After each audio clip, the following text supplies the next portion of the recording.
Welcome back to the Metropole Grid. My name is Nick Mason. How's everyone doing? Doesn't ever get old.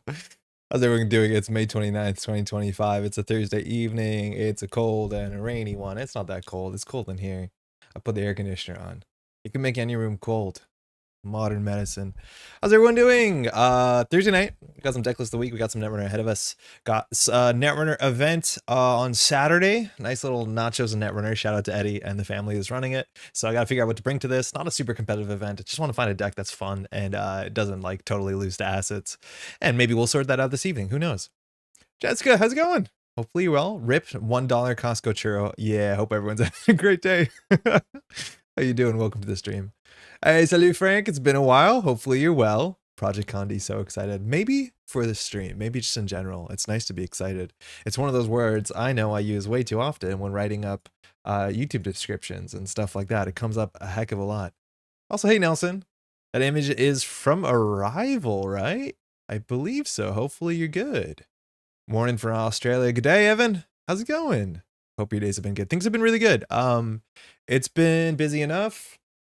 We're working on some video stuff. Tomorrow is another stream. We're gonna have new Marvel Champions cards to pick up in the morning, which is like a great place to be in. And then tomorrow night is a Flesh and Blood pre-release. I'm going with Benoit, which is really good. I don't play a lot of Fab. I just go to pre-releases because they're reasonable. Last night we were streaming at Backroom Deals. We were over there. We played like 4 or somewhat games on channel. I got to play more Cacophony Pudma, which has just been like a fun brew, as much as I'm not convinced it's something I should be doing, and it's clearly worse than the other versions of it. But like, hey, if you want to play Pudma and Cacophony, we can't legally stop you. Meteor, hello, hello, Meteor. It's good to see you on chat yesterday at Backroom Deals. How you doing? Hey, Vicetron Egg Gaming. This write-up is so damn cute, and I can't really spoil it too much because, well, minor spoilers for Blueprints. But this is D's winning list from the Summer Showdown, the Red Prince, and it takes a poem that shows up in the game, and I can't talk too much more of it, and kind of like rewrites it there for this deck, the color yellow. With Oppo research. Shout out to D for being the best and playing good decks and stuff, but also for like this write-up is really, really good. Which Marvel Champion cards? As of tomorrow, only about 6 weeks later than the rest of the world, Canada has finally received 2 of the latest hero packs. So one of them is Silk, who is like a Spider-Man-esque character who has like organic webbing, and she's more of a detective, I think. She has like a photographic memory, I want to say. And then the other one is a Black Panther, who is Shuri playing the Black Panther. I don't know how the Black Panther mantle works, but it's a Shuri, which is a cool like tech traded deck, it's really cool. It's a reimagining of Black Panther who came out in the original core set, which was like, I feel like this point 5-7 years ago. And so understanding how they would basically redo Black Panther with 7 years of knowledge, it's really cool to see how it works. Anyways, I'm excited for it. It's been out for a while, and I just haven't been able to play it or like participate in online content and discourse because I don't have the cards. Brennan, it's a grid. How's it going? Sick. This is Alco. It's damage. Hey, Cror, how you doing? It's damage. It's tempo. It is what you think it is. Alco has came out and has been, I think, the most presented corporation at every major tournament that I've seen for a long time. And it's still converting really well. It's like the sort of deck that everyone knows that their deck has to beat, and yet still it's winning, which is kind of frightening. There's a lot of things to say about it. It's like, you want to do damage, you want to trash cards from hand. I don't like any of those specifically. Any deck that wants you to do the maximum amount of that can be a bit rough. And then the results for that is you get to draw basically 3 cards, sometimes 4 cards for your mandatory draw. It's a bit destructive, and that can actually work out for you. This version's actually not on Regenesis, which your opponent doesn't know that. So they have to respect running archives and stuff like that, because Regenesis is a hell of a card, as much as it is a bit awkward with Oko's text itself. But the idea with this deck is that it wants to give you tags. It wants to put things on the table they have to trash. This deck can either like sort of feast or famine a bit, but can also snowball really hard. Because if there's a cohort on the table, every turn that you trash a card from hand, you get an Oko counter. And so if you can't deal with the cohort, obviously, then you draw more cards with Oko, and then the runner finds themselves to be further and further behind. Same with Bladderwort. If Bladderwort is consistently firing, you're doing damage, you're getting credits, they're losing cards, and you're gaining cards. So that's sort of like tempo damage idea that like D came to the final Worlds last year. It's like kind of like this. This is a different fork. It feels like Oko decks are almost all of these cards. I think I haven't seen an Oko deck that isn't these 18 assets. And then how to use your influence is interesting. We've seen measured response. We've seen I've seen clearinghouses. I've seen Oppo research, and floating tags is dangerous because we have mindscaping and the line. I like the Chigima virus too. So this will be fun. we'll give it a shot. I don't know anything about Marvel Champions. It's like a solo or multiplayer cooperative card game in which you play as a Marvel character, and then you have the villain that has its own setup and its own way that it attacks you. It plays a fair bit like the same sort of engine of something like Slay the Spire or Flesh and Blood, in which every turn you drop to your hand size, and then you want to basically dump your hand every turn, and then once you're done doing all your stuff, the opponent goes, the villain, and then it goes and back and forth. Then you go with a new hand that you drop back up to hand size. It's pretty cool. I like it. Been playing for many years now. I haven't got it in at the beginning. I didn't even like it when I first played it. And now I'm really quite into it. Schrodinger's measured response. It is a frightening card. Man, I feel like right now in Netrunner, I really just want to play open deck lists. This actually happened yesterday with John as well. It's like I'm playing like an absolute buffoon because I have to play around 2 or 3 measured response in decks that I don't know whether they're on 2 or 3 measured response. And so it's causing me to play like super defensive and not just like have fun send it. As soon as I know the deck is only on 1 measured response, for instance, like, oh, I'm good to go. As soon as I know this deck is on no measured response, it's like such a difference that just like 3 influence, what is it, 4 influence? It's a huge difference. And I do think measured response is like proper good in many, many decks, including, of course, this deck. But let's see if we have Oppo for 7. This deck also does not have hostile architecture. I think that's another card that shows up in a lot of these decks. So that means that we might not be able to pay 7. I'm not sure if we just want to do small tempo tags. I imagine we do. This deck is also on way more operations that than you've regularly seen, which is pretty interesting. M Champions is a great game. Yeah, Frank, I totally forget that you play. I don't know if you're still picking up all the new stuff. I finished a JNet match where the runner had -1 hand size and played out their 4 clicks, getting a single access on RD. I had 6 agenda points and they had 0. Yay! Core damage. I don't know which ID you're playing, but core damage definitely seems to be alive and well. And I feel like a fair bit of that is the HB agenda suite and card pool. Like, I wouldn't say super supporting it. It obviously is, but like not supporting that much either, which is a bit rough. AMTs in 24 hours. Folks should come back, play for bite card backs. Oh, are the bite card backs like a constant? I know there's a bunch of like AMTs, and they also, I don't think I've shouted this out on the channel. There's AMTs coming up, and there's also the mega cities. Let's just open this really quickly so that we know what the scheduling looks like. I'm pretty sure a lot of the June online stuff doesn't line up for me. I'm not sure if folks are still looking for casters and stuff like that, let alone obviously players. Where can I find out about the AMTs? We'll find it. Right? We won't find it. Where's the AMT schedule? Accelerated. Leo, the one you played the other day. Oh, no way. Interesting. Okay, I don't know how we're going to find it, Crore. No, I'm assuming there's an AMT coming up. I don't know how to find it. I'm sorry. On one hand, open deck list, yes. On the other hand, the runner win rate is already high enough. The corporation win rate tanks so hard once you start getting to open deck lists, at least what I've seen from tournaments. But I do think overall, like the last Summer Showdown, admittedly, it's a big field. So I don't know whether that changes heavily if you filter towards like, you know, the top half or the bottom half or the middle. But it looks like corporations were winning more than half their games. But once you hit top cut, it's like 40% corp win rate, runner win rate. No, corp win rate. Corporate 40%, yeah. You are up to date. Okay, cool. So maybe you're looking to pick up some stuff tomorrow where the release date apparently is. I called the store and they're like, well, wait for the release date. I'm like, are you kidding me? It's been out for 6 weeks in America. How's there a Canadian release date? Anyways, hey, Zook, finally got a chance to watch live. Welcome. Fairly new, but I'm doing all I can to learn. Firstly, welcome to the game. It's just such an exciting time to learn any card game, let alone this card game. It has a pretty steep on-ramp, that's for sure. One of the best things I can do, recommend, well, watching helps, but also just like getting in and jamming games. If you at any point in time have a question, please don't hesitate. I try and do my best to explain everything that I'm thinking, what we're playing. That being said, sometimes we use acronyms or use slang, some jargon that is not universally understood. So please don't hesitate to ask. I've no doubt you're not the only person watching who's newer to the game and might be a bit nervous to ask some questions, but welcome. Hopefully you're well. All folks need to know is that there's one in 24 hours. They can find details on Cobra on ABR. Oh, thank you. Is it time zone for your side of the world?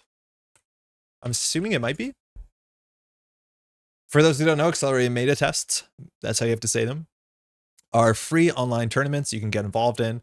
This one is May 31st. It's for APAC time zone. So it'll start at a time that is not good for me. Looks like there's a bunch of people going. That's pretty cool. So get involved. There is no like card prize support, but there's some digital prize support. I think you can win a circuit breaker invite too, if I'm not mistaken, if the event is of a big enough size, but these are really great. These are always really good. So Weird Shaper is a strong faction by virtue of doesn't die to Alco. I think they're just like good because they don't die to anything. Yeah, I don't know. If people are believing they can't score out, and there's not a lot of decks that force you to run, you know, through ice every turn, Shaper seems fine to just sit up and not die. Seems good. Hey, Gyro, how you doing? I've watched all your post-elevation stuff, and I think I've got the rules and acronyms down, but struggling with tactical decisions. Yes, that is the hard part. I know players who've been playing for a long time who still just do whatever feels good. And that's okay. That comes with time.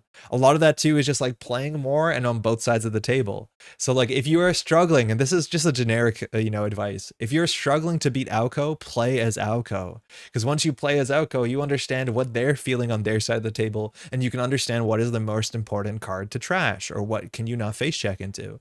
In terms of open deck lists, it's very important to know this deck is not on Sice and Ton. It's cool it's on Funatria, considering the tags matter, but there's a lot of information you can get from that. Each time you say Praxis, it confuses me. Now it's the Seb Archives one, but I hear Praxis every time. I think that's the idea, Jessica. It's meant to be Praxis, which is with an X, but it is the thing that it also is.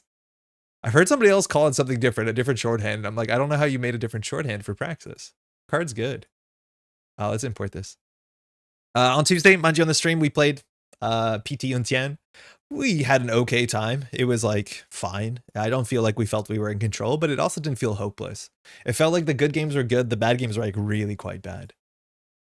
That's not the name? I mean, isn't it? Privileged access? We talking about Praxis. Saga just playing a BTL jammy scoring deck. Probably not top tier, but look neat. Yeah, XOJ, I watched, not live, but I watched a bit of the VOD today. You got very close to getting ruined on like turn 2 or turn 3, but sometimes that's how it goes against Criminal. There was a really exciting game. Hey, best of luck, have fun. I do think I want to try that deck because he seems confident enough, at least in that league setting, to just like score behind ice and score 3-2s with no text and have a biotic to close the game out. And I think that's like kind of swell. Phoenix, 49 cards? I think our opponent disconnected? This seems wrong.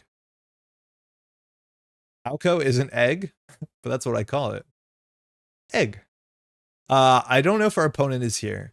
Phoenix is actually a really rough matchup sometimes because a lot of your ice, if it just has like a single net damage subroutine, they're happy to go through it.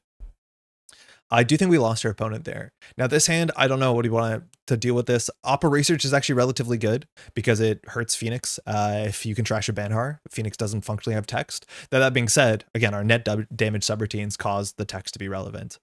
I don't know if we want to keep this hand. The one orbital, I think it's a singleton in the deck. That's not like a great card to have here. I think we can consider mulliganing opening with more than one must trash asset.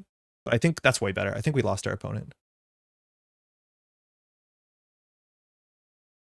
I'm on board with the nickname.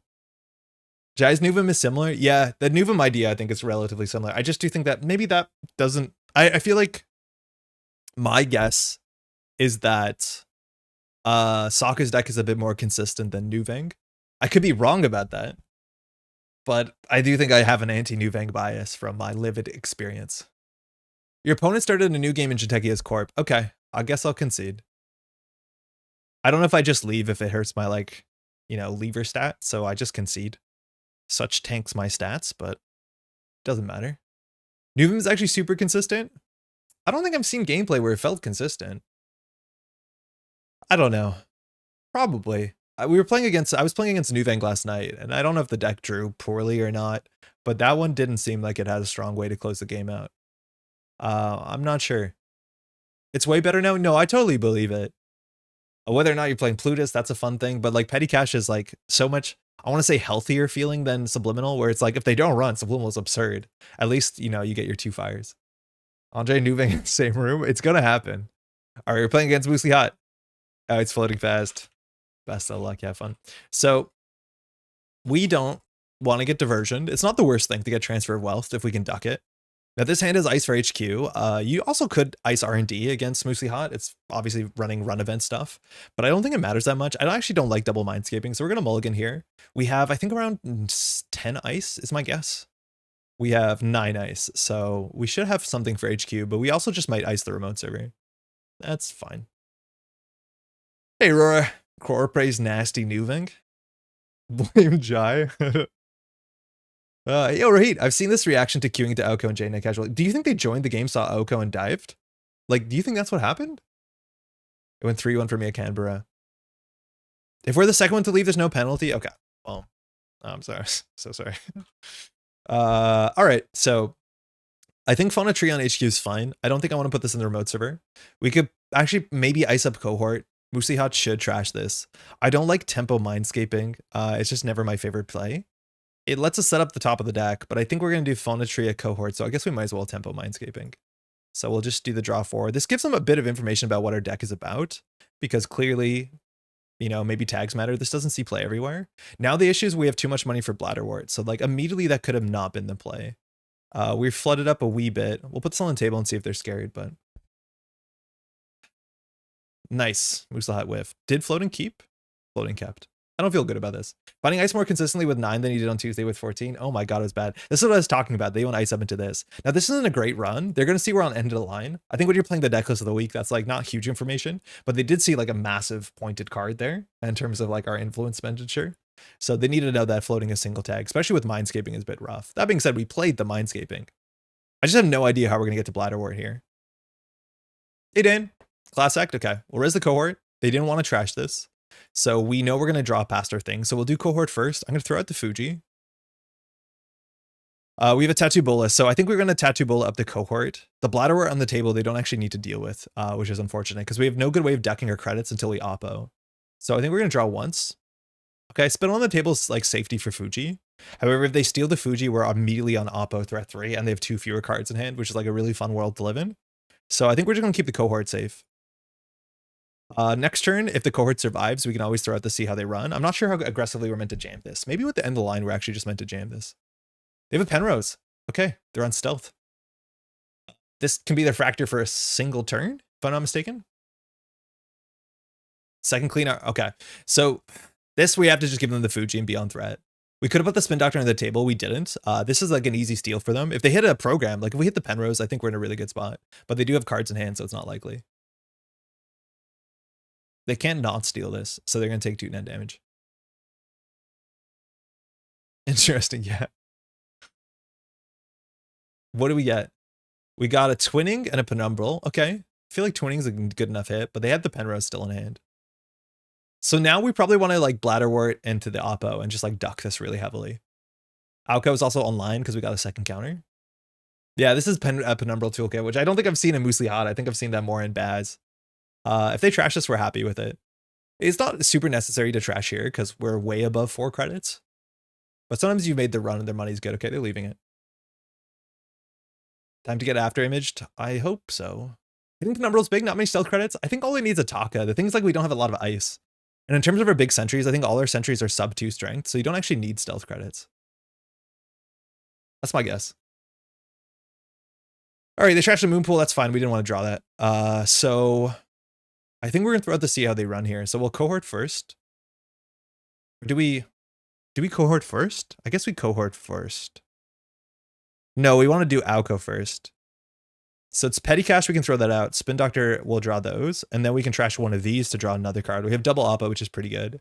So I think we'll just throw out, I think we'll throw out a Spin Doctor.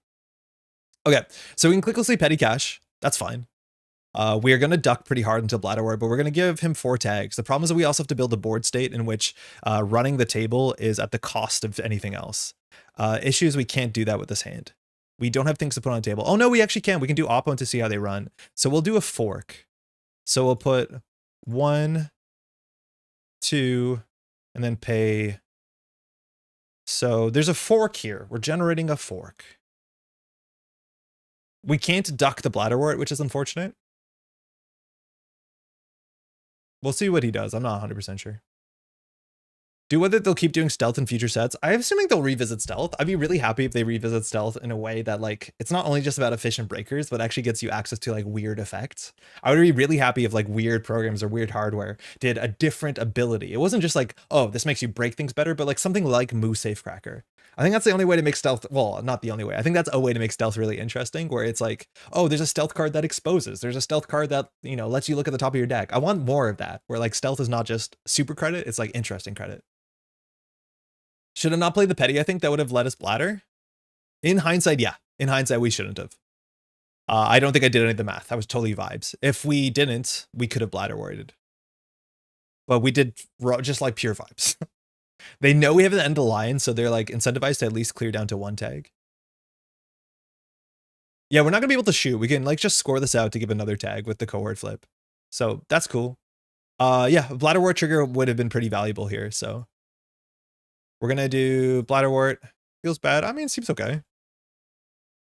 So we'll cohort will flip the spin to get an advancement on this. And now we'll do it again.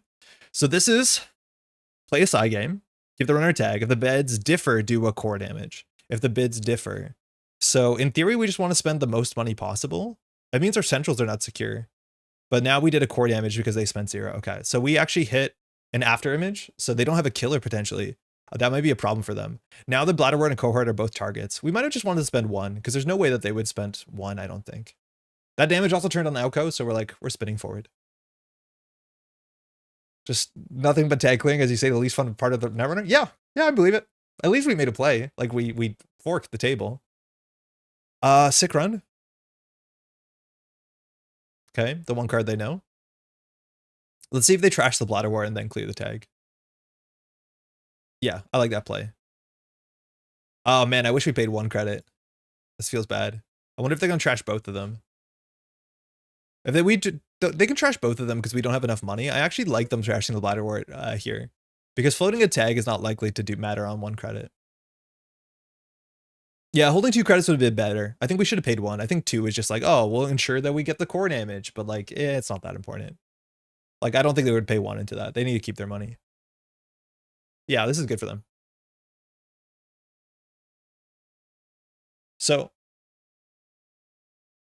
if we OCO and we hit another copy of Petty Cash, we can't play it. So this is bad. At least we can maybe put a card in here. Value at the run gets rid of the breaker. It also gets rid of their tag and gets rid of our money. So I'm not 100% sure. I'd rather just get another Bladderwort here. Bladderwort, good. Spin Doctor, fine. Reaper Function, also good. Are we going to throw out a second Spin Doctor?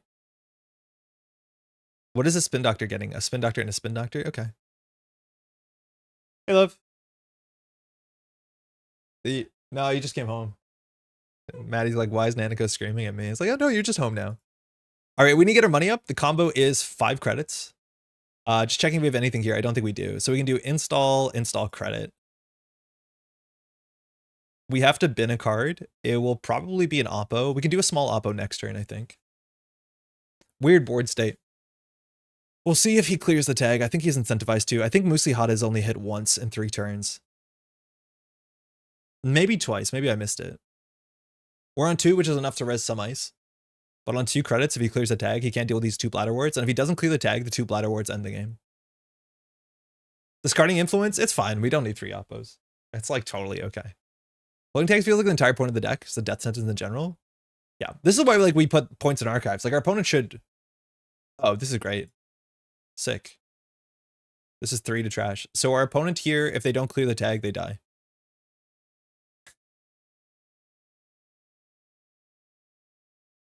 Ew, yeah, I agree.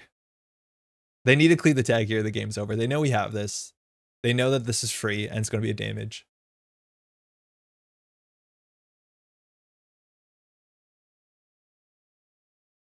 Cool. So they have to discard 1, so they'll be on 2 cards in hand. Sorry, 3 cards in hand. And then we have to get the Reaper on the table. We might jam another agenda. Getting a foot here would be actually really good too. And the cool thing is you can trigger the Bladderworts first, so Oko will also fire. They threw out a class act. Cool. So res 2 Bladderworts. The value, this order matters. We hit a Copulation, that's okay. We hit a Pinhole, that's good. So now we want to find a foot. Fly Swatter's pretty good. See How They Run in Fuji is good too. I think we probably just want to do Fly Swatter into See How They Run. Fuji in hand is kind of scary. We could throw the Fuji out though. The Spin Doctor will bring it back a Spin Doctor. Yeah, that's okay. Oh, Moonpool's nice. So we don't have a lot of money. Can't believe this idea went to print as a whenever. Yes, this idea is a bit absurd, if you ask me. Yeah, we'll start that play. We're on sub 6 credits, sub 4 credits. So both of these will fire because 4 or less is good. So the Spin Doctor is accounted for. We could put the Reaper on the table, but we can't really res it. The Moonpool on the table is also fine. It's another way that we could shuffle away, but we're short of credit here. I think we just put the Reaper on the table to keep them busy. We can't really score this next turn. Oh, we could. It'd be all our money though. I put the pull down. Yeah, I think we want the pull down eventually. The problem is we just can't res it. Next turn, we want to have something that we can res. They got a revolver. That's okay.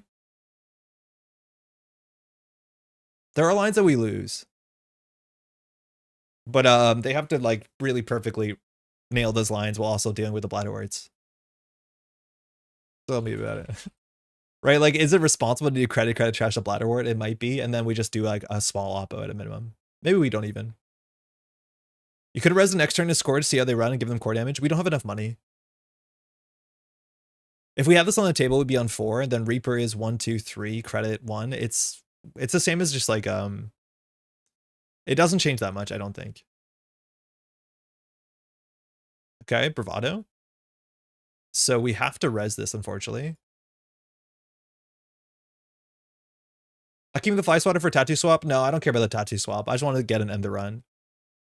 They're on 1 card in hand now. That seems bad for them. Maintenance access. What else did they lose? A Penrose. Okay, all their breakers are gone. Yeah, like they just need to boomerang this and they just don't have money. Yeah, we'll fire it. We are getting milled out, like, let's be honest. So we'll get rid of the petty cash. We can play it. So cohort is a way that we can get out of this. Why can't we play the petty cash? Oh, it's 3. What a world.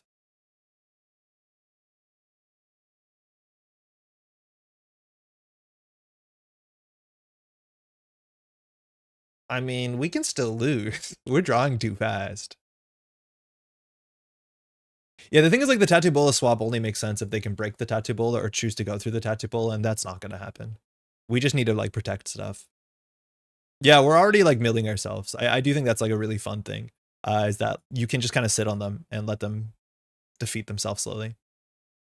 Okay, card by DM. So it's a 4 credit econ card, a 3 credit econ card. This run could matter. They can't really afford to trash much, and if they do oppos on, which is a bit ugly. They trashed a FUT from the top of the deck. I don't love trashing from the top of R&D. Right? Like, there's probably already a FUT on the table. We might have rezzed it by now. But, like, you don't really impact our draw when Oko's going to fire. We get a look at the top 3. It has so much agenda control. Yeah, we threw out 2 spin doctors, so, like, kind of. Revolver's on the table.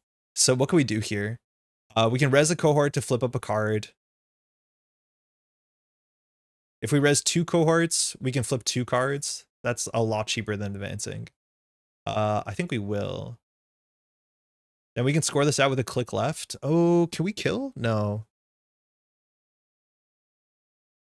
So we'll do bladderwort, bladderwort. Oh, we win. Yeah, okay. Cohort. Flips. A card. Cohort. Flips. Card. And we just score this and they flatline. We don't have to do this. Game. That's it. Hey, GG.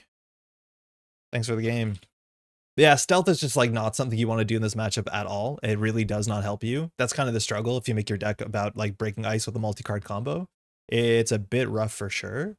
I think if they just clicked for credits and dealt with our table and dealt with the bladderworts, like you're risking the second oppo, that's for sure. But if they trash these bladderworts, I think they're in an okay spot. Like we don't actually move that fast from this point. Yeah, even sending central, like on when 2 credits, we can't really res ice. The tempo is nuts. It's snowballs. If you dealt with the bladderwort on the table, I don't think it'd be it'd get away as fast. Like I don't want to be like rude, but yeah, if you trash this bladderwort, we're not drawing Oko 2 a turn. Like you just have to click for credits and trash this and be like, okay, that's a very important card.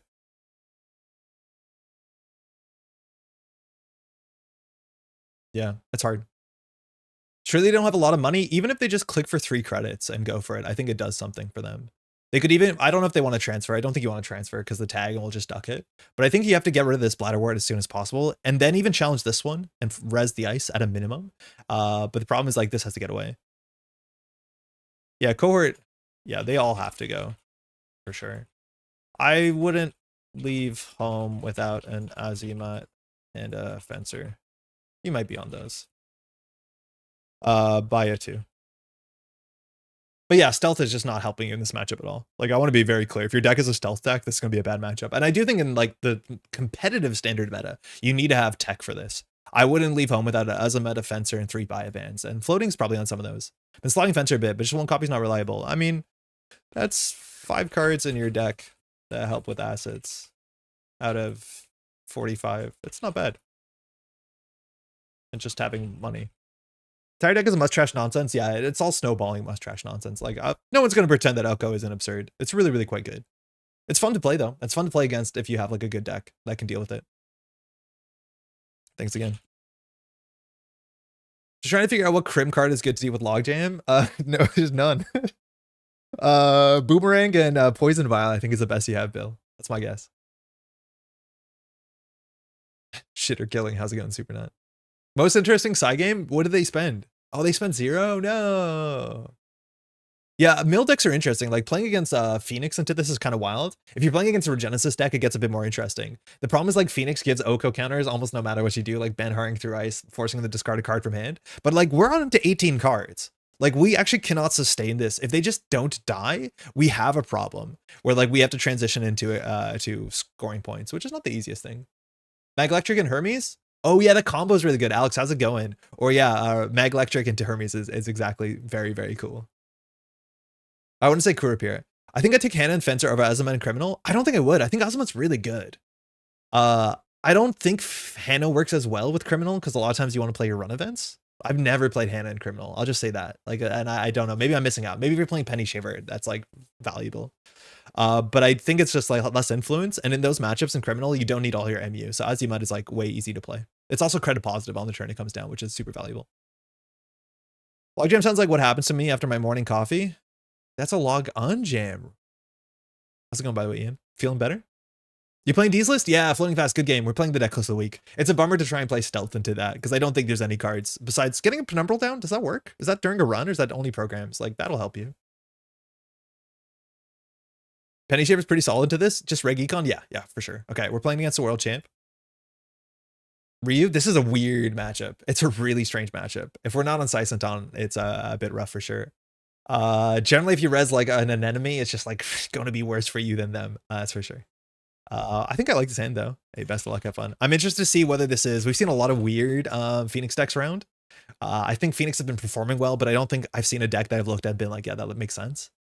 We've seen Detente. We've seen people are playing Virtuoso.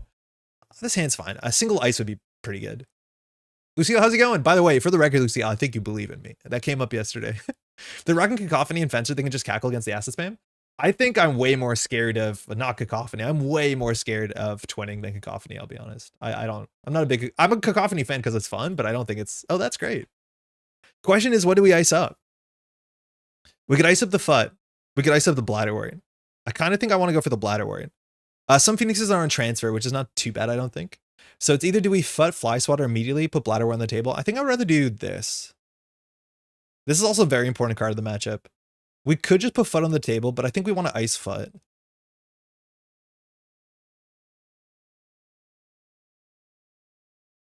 I think we want to ice FUT. We'll try that. I don't know. This hand fucks. Playing Steelskin, that's great. It was hit off the price, excuse me.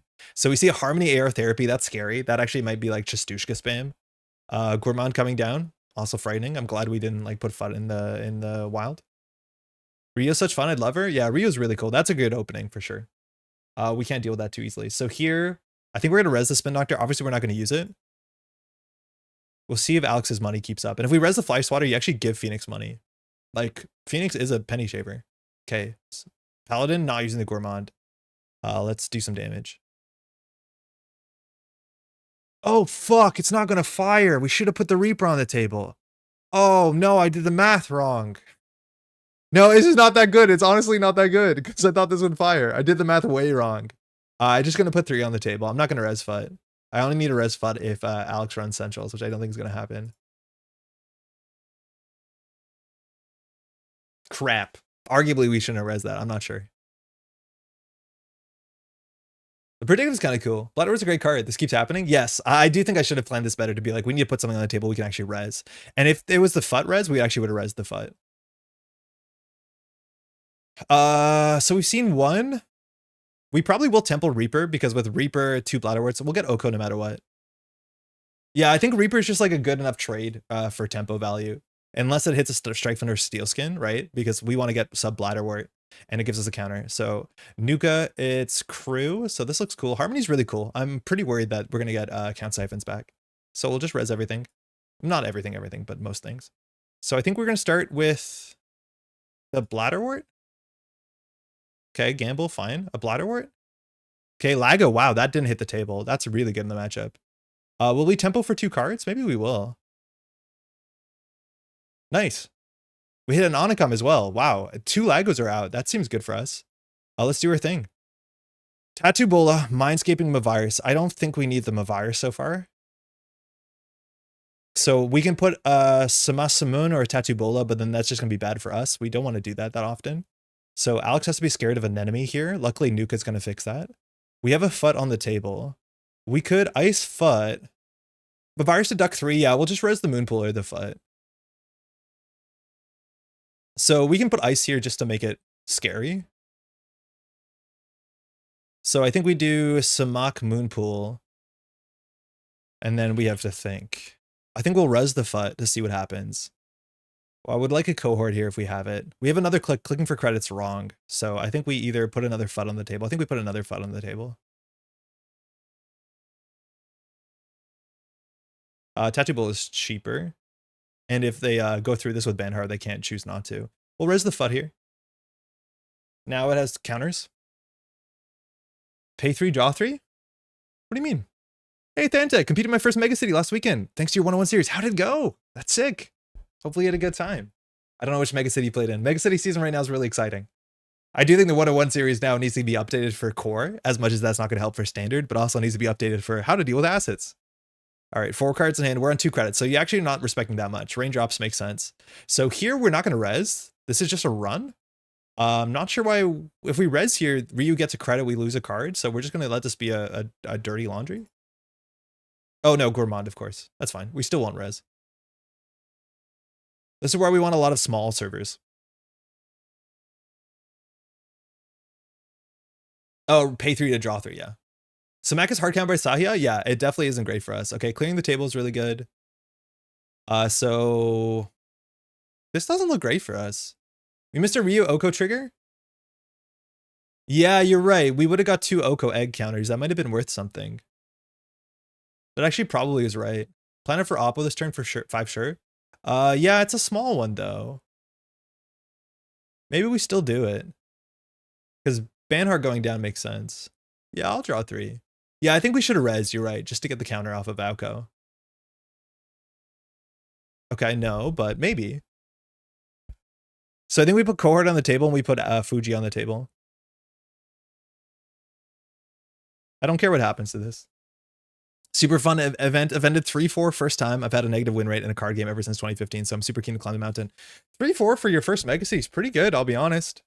Like, that's not bad at all. Mega Cities, people bring out the good stuff. I think if that's one of your, like, first events, that's a really good score. As much as it's more so about, like, personal goals, but... God damn. All right, that's sick. That's really cool. Fuji behind ice could be a kill. Yeah, I'm assuming there'll be some sort of steel skin respect. We just need some amount of damage here. We can cohort. Okay, tattoo on FUT. That's fine. We can trash this if we want to, but it doesn't really matter with Banhar. Double icing also makes some amount of sense, but not with this setup. So this will fire Oko. So we'll cohort first, of course. We'll trash. I think we trash the Samasamun. If this is a Samasamun, we'd be happy if we double iced it. So maybe we should put Samasamuns and then put a second ice. And that will actually force out problems. Oh yeah, give me 1 second. I gotta deal with that. Okay, that's banned. I don't think I want Mindscaping. Sting. Oh, this deck has stings. That's cool. So we could put 2 ice on the table, but we can't really afford it. So we can put Sting in the bin. I think Sting on the table with the FUT threat, but if this gets charged, this is still 3 credits. I don't think this is a turn that we purge. What are we meant to do here? We get cards in the bin so we can consider threatening the Fuji. So we could do single advance ice and then the FUT just goes down. They don't challenge this. But he might challenge this into this. Ooh. Spin Doctor's pretty good. We have a Spin Doctor. I want that. The Reaper Function is probably the least interesting card here. That might be wrong. We've only seen 1 Steel Skin so far. Bin Sting powers Moonpool? Yeah, if it's face down, it powers Moonpool, but we can always just discard it. I don't know if we want to petty cash here. We could petty cash in like double ice to protect the foot. That's like kind of interesting. It puts us in 5. We install. That actually could protect FUD. Are we just on the protect FUD plan? I'm gonna try this. This not be right. Might not be right. So we wanted this in the innermost, and this in the outermost. And so if you go through the tattoo bola, we'll get the swap, and so we can res the Samat. At some point, we'll like cohort to turn the Fuji slowly. Crash install Sting, install Spindo. That could have been fine too. I think we'll do it next turn, but I want to protect the FUT to make it a bit trickier for Alex to deal with the table. What is this Phoenix deck? Daria, how's it going? I have no idea. We've seen like Harmony, we've seen Raindrop. Sorry, we've seen Joyride. I'm worried about Account Siphon. I'm worried about Illumination. Like this could be anything. Banhar is here. So if this cohort goes down, it's all the money. If we res this, we get 2 Oko counters. We take a card out of the hand. We go down to 2 credits. On 2 credits, we can still protect this server. If we res this, it allows us to throw the Sting out, but I think we want the Sting on the table with FUT.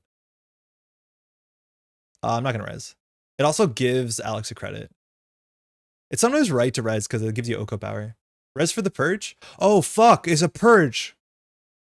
Oh, shit. Never mind. Never mind. I forgot this card has Tux. It's such a good-ass card. Oh my god, never mind. My B. Oh my god. Yeah, that sucks. That's hugely problematic for us over here. Purging that out would have been a bit good. a bit good. Whatever. I'll petty cash. Smooth. Yeah. That was really, really bad. I was thinking all our text doesn't matter because like it does. That's on me for sure. Okay. So, yeah, kinda. 2 counters. At least. Is that faction paper fly swatter? Jeff, I can't understand how this is like the biggest disagreement about this card. It's all good. Yeah. It's a lot of counters. This card is just so absurd. I don't get it. Okay. So we could double ice this. Is there no reason not to play the petty cash? It's face up. Yeah, we can just play it. We have no bladderworts to play around. So the other thing we can do is we can advance Fuji. We could single advance Fuji, put the tattoo bull on it. This does 5 damage. The singleton end of line is like really surprising. The deck doesn't have Gaslight, so it's like just finding the end of line is really important. That being said, we've already gone through half our deck. I guess so has Alex. So we also could put Sting in the server and put a tattoo bull in front of it. Orbital to trash Banhar is also interesting. We do single orbital advance, but this would put us on 5. Yeah, I'm cool with that.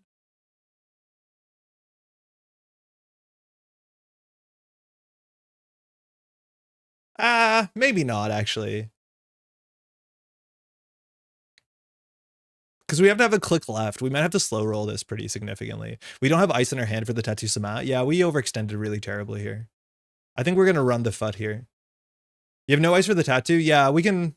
I was going to say res the Spin Doctor. Oh my god, I'm making an absolute pig's ear of this. I'm pretty embarrassed. We tilted off that fly swatter. And now we're totally cooked.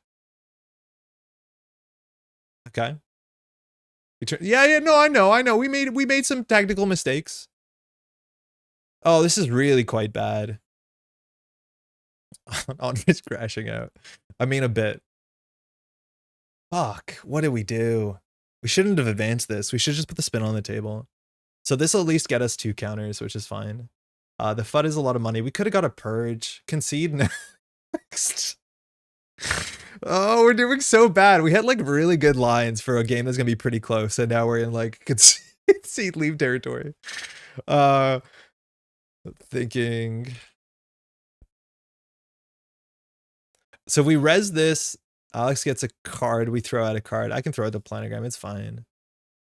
Yeah, we're now like getting torn down. This is where like we don't snowball. Like notice how we haven't fired. This is the difference between last game and this game. The more I play this meta, the more I'm convinced Oko's the modern CTM. It sounds about right, yeah.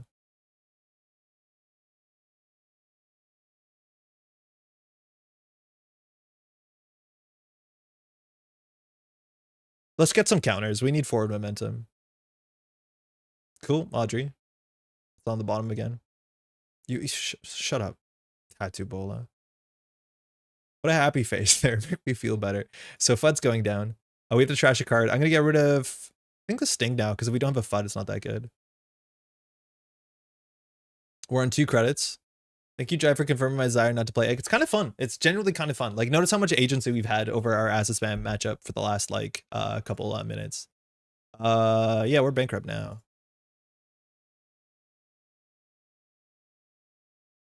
All right, I might predict a planogram for 3 credits. Yeah, I think we predicted planogram for 3 credits.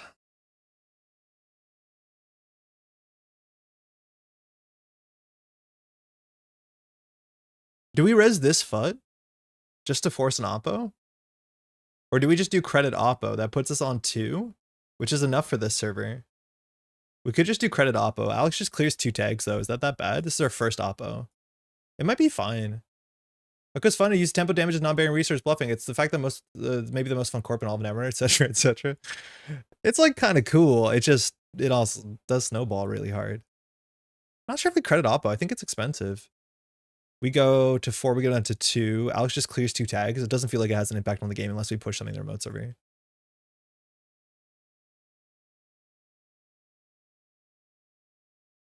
So we res this FUT here. We go down to 1. You just spin ice for the tattoos? Yeah. Yeah, we really do. If this gets trashed for 3, I don't think we're super upset. We're not going to ice it. How's it going, Cold Lava? No longer the people's champ?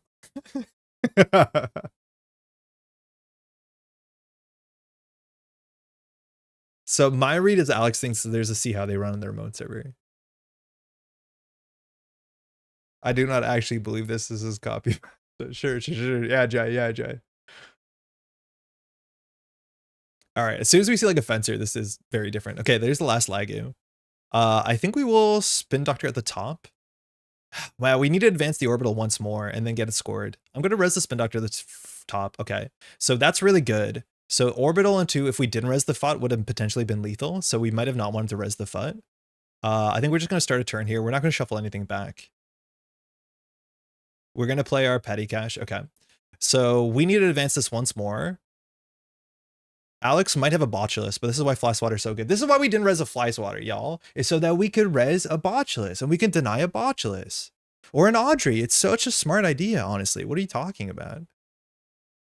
We need to have 3 6 credits. We need to have 6 credits. So if we do advance here, we need 3 4 5 credits. So we can click for a credit, put a Reaper on the table, I guess. We could also click for a credit oppo. That's expensive. But we need to do this to do a tag and then do 4. That's probably not going to be lethal, though. If we install, though, Alex draws, which is something I want to avoid. Maybe we do small oppo on 1 credit. We can do credit oppo. It leaves us on 3. That's fine. Yeah, I like that. Moonpool the Sting? That's very expensive. It's like 3 credits for single advancement. I don't think we want to do that. Right, like now next turn we can score on 5 or win on 5. We don't have it. But here, if Alex wants to keep the Banhar or the Lagu, like if we install a card, that's really bad because Alex draws. We don't want to do that. Obviously you want to keep 4 cards in hand. If this gets gourmanded, we're in a bit of a bad spot. Luckily, if any of these servers get run, we get a flip. And like Fly Swatter Innermost is like absurdly good. Hey, Joel. CDM was generally a lot of fun in the right setting. I hated it for so long until I learned to play it. So glad I did. If you had a good deck into it, it was like a bit of a fun match. If you had a bad deck into CTM, it was miserable. If you like trashed MVT on turn 1, it was miserable.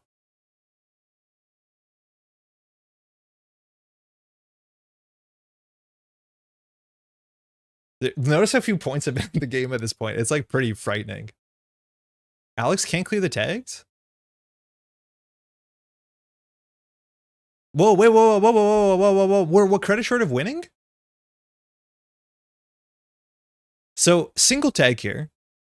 Single tag means if we score this, it does 4 damage. So as long as we have 1, 2, 5 credits, we can do something. The problem, it needs all their clicks. If we spin doctor back into a predictive and 2 predictives, and we draw a predictive, click when we predictive where it's 6. Then we moonpool into the orbital. Then we advance orbital, and then we end the line. I think we have to do it. You have petty cash? No, we don't. No, we played it. I think we have to spin doctor in 2 predictives and rip it. Advance, end of line, we don't have petty cash. 2 of them are out of the game. There's only 2 in the deck. So I think we have to spin back to... we're going to try it. Going to sound like a boomer, but I miss Kaplan and CI. The new age versions of Maggie and Nebula don't quite hit the same. Oh, for sure. I'm going to try it. F. Okay, so we can trash Banhar. If we do this, it does 4 tempo damage. But we need money. So if we trash Banhar, we can just do trash credit. How do they get tagged? We did a little oppo there. Which Banhar is this? First Banhar. Second Banhar. So not super important if they're not going to run this turn.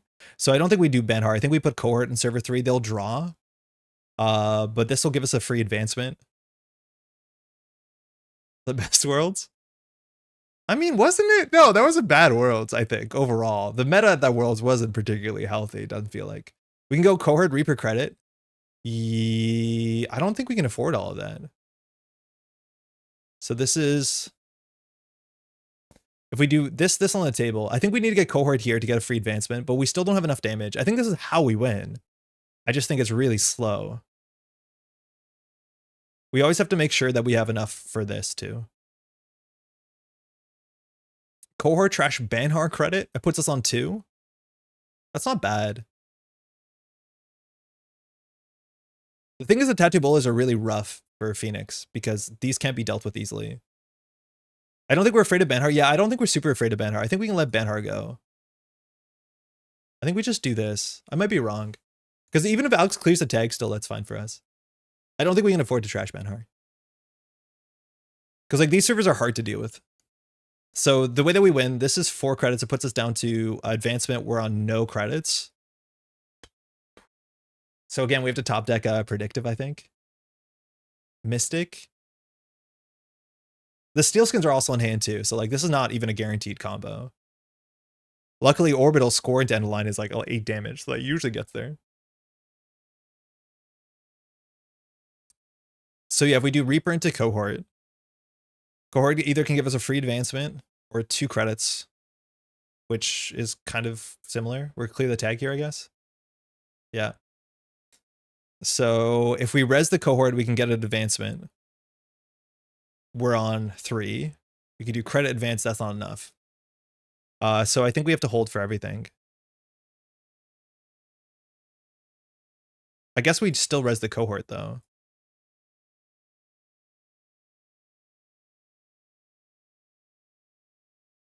Okay. Go for money gets us closer. Yeah, we just need to get closer too. So I don't think this can be ran. I think we can advance this once more. The problem is we need more like incidental damage. So like we need to have a mindscaping in our hand as well. Like ideally we do score orbital clicklessly, then we do like mindscaping end the line. We have an oppo here. We have the food. I think we just advance this once and click for 2 credits.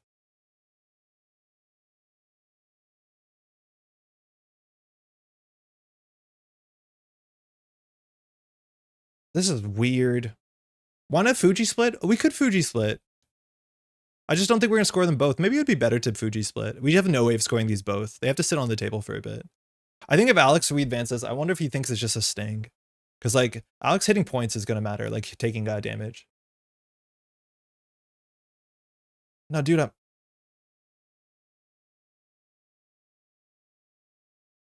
let's see if he can deal with the fly swatter server. I don't think he can.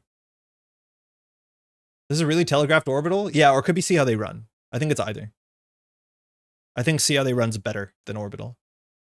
So we're trying this. So we're going to get the tattoo bullet swap, and then hopefully the fly swatter stops a botulus. We are weak to boomerang. Forcing the res? Oh, wait. What's going to happen here? Okay, hit a leech.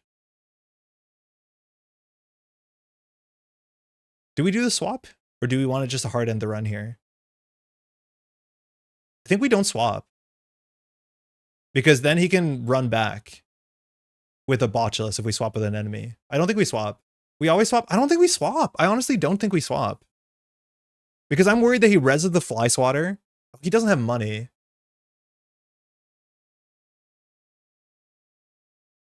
Okay, I'll swap. I think it might be wrong, though. I legit might not think it's wrong. We swap kill with an enemy Reaper, right? Yeah, I guess if he runs. It depends on what his hand is. But like, he can't even get the botch list down. Credits are good. That's for sure. We'll see what happens. Oh, he has Paladin, you're right. Yeah, Botchos. This is bad to Botchos run. I don't know if this is right. If it's Botchos run into Steelskins, I'd rather have the Tattoo Bola. I'd much rather have the Tattoo Bola. Hey, Laura. Yeah, the Paladin credits. I haven't looked at the companions in a while. We know one Steelskin. Yeah, it's okay. Okay, so now we have to do something. So we're going to start with the Reaper and see what happens. This will fire Oko too. So I think we'll start with the Reaper. Okay, that's bad.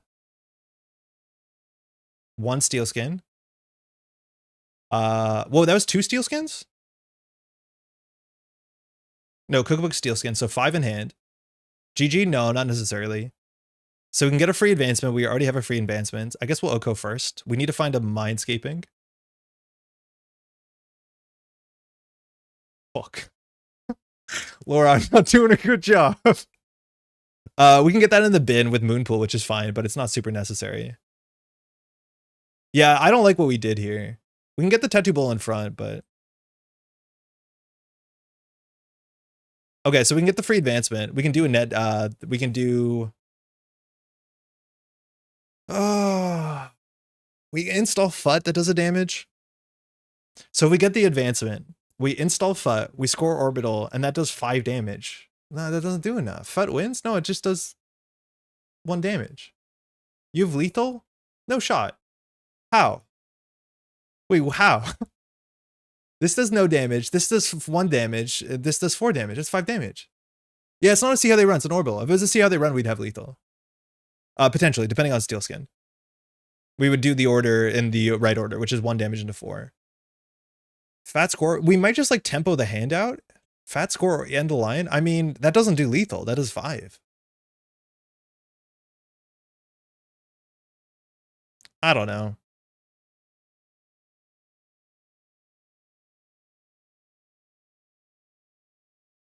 You top deck escaping it's lethal? Yeah.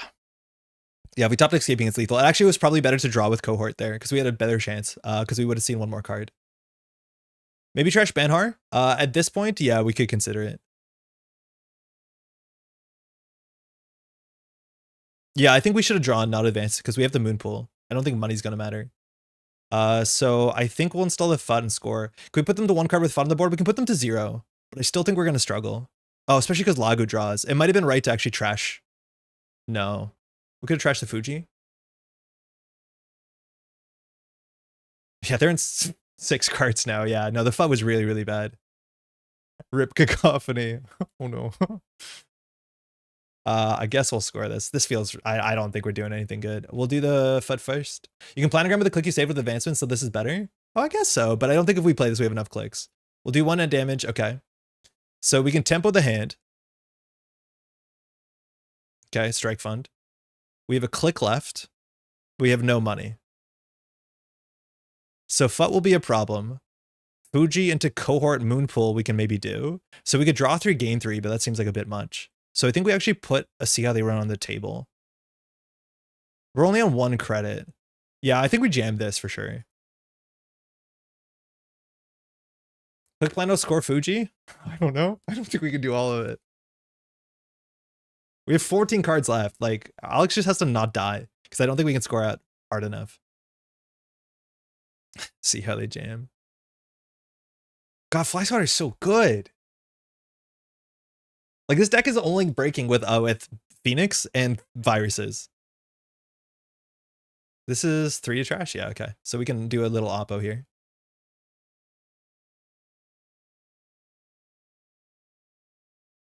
Predict for credits and not cards? We definitely won't predict it for cards. There's like no shot we predict it for cards. I think here we could do a small oppo if we wanted to. I think that would be awkward. Is there anything we do? Yeah, we do Cohort. We can get an advancement with Cohort. Man, I don't like this whole game. Every Fly Swatter scene has botches for Ceremony, which seems so ironic. Yeah, I know. But that's the thing. It's like, it's really weak to it. And you actually have to like force it out. Like Alex did a good job not pre-installing the botch list if he's playing around this, which like good for him if he is. I would expect that. Free advancement or more money?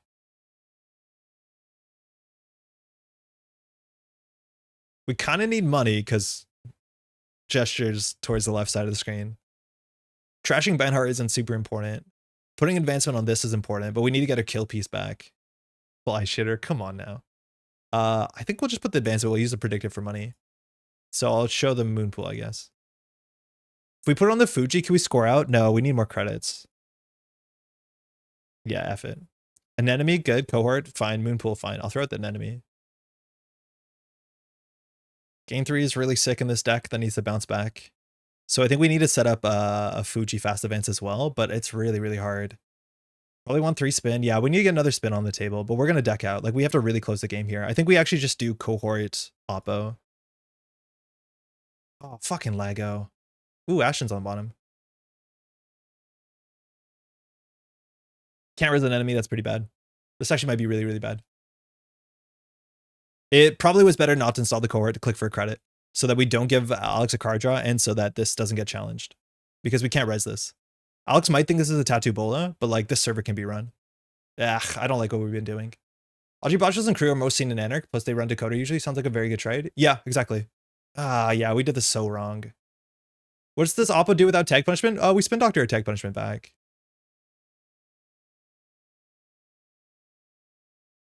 This should have been a Fuji. That would have been really cool. If this was a Fuji, that'd be pretty sick. Oh, yeah, right. That happens. I forgot about that. That's a little fun thing that we got going on. This gives us Oko counters, but yeah, we're going to get cornered. We need the spin doctor on the table really, really bad. Yeah, we need to click for credit. We should have thought this through.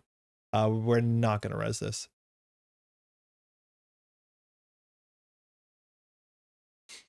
Paladin's hungry, Mystic is hungry. Ooh, sure gamble here would be disgusting. Okay, we're running archives. We actually probably should give some points here. I think we just give the sting so that you don't lose to this. Oh my god, never mind. We'll give all of them. What am I doing? This should have been a spin doctor. Fuck. What are we doing? All right, this is a total mess. I can do better than this. I don't think the last time I've seen these get so big. I forgot we had a no spin doctor on the table. Yeah, this should have been spin doctor.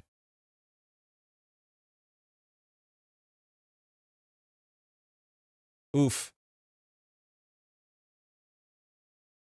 I might have to turn the stream off. I don't think I can keep going the way this is going. This is embarrassing. Why could you play this against me? Well, I mean, I just put things on the table.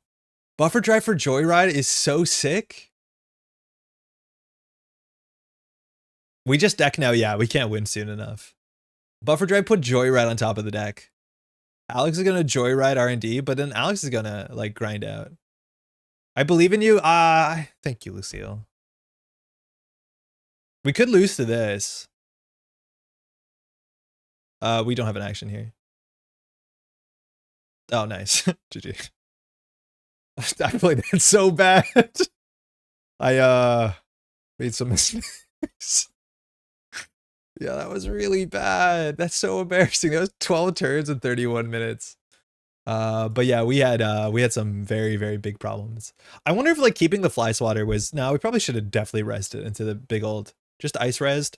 That last turn I should have either got a spin on the table or kept 3 for anemone. Giving you the Lagu for no reason is really bad. Yeah, you gotta play around Lagu. Like installing 1 card a turn is really, really bad. As long as the buffer drive is down. Even then, it's still probably bad for you. Yeah. Yeah, that was all awful. Yeah, best I can do. I could, yeah. Nothing good for me there. In the early game, I didn't res the fly swatter into your like 8 credit fermenter, which was pretty bad to watch. I was worried you spin back end the line at the end. Yeah, that was my plan for sure. I didn't realize it didn't have the spin on the table. One in hand. Yeah. I do think keeping the fly swatter for greed is actually worth something because this is a really hard server. You can make one hard run. I do think we might have wanted to push the Fuji instead of the see how they run, but that's a bit dodgy. But if we had to spin there, we would shuffle back, and then obviously we'd shuffle back an agenda. We'd give the sting, and we'd bring back probably just the end of the line because we need the end of the line there to have something. Like Mindscaping end of line will grind Alex down eventually. But that was pretty bad. Yeah, exactly. Yeah, for sure. Yeah, we made some pretty bad plays, but that's like really interesting. This deck does have like a skill cap. You can't just like smash things on the table and hope for the best, especially if your opponent knows what they're doing. Thanks for your game. That was fun though. Hey, is there anything? Can I ask a really question about bothering me since I started playing Netrunner? Please do. Unless it's about the guy's hat, because I don't know. Nobody knows who gave him that hat. So embarrassed to lose the world champ. Oh no.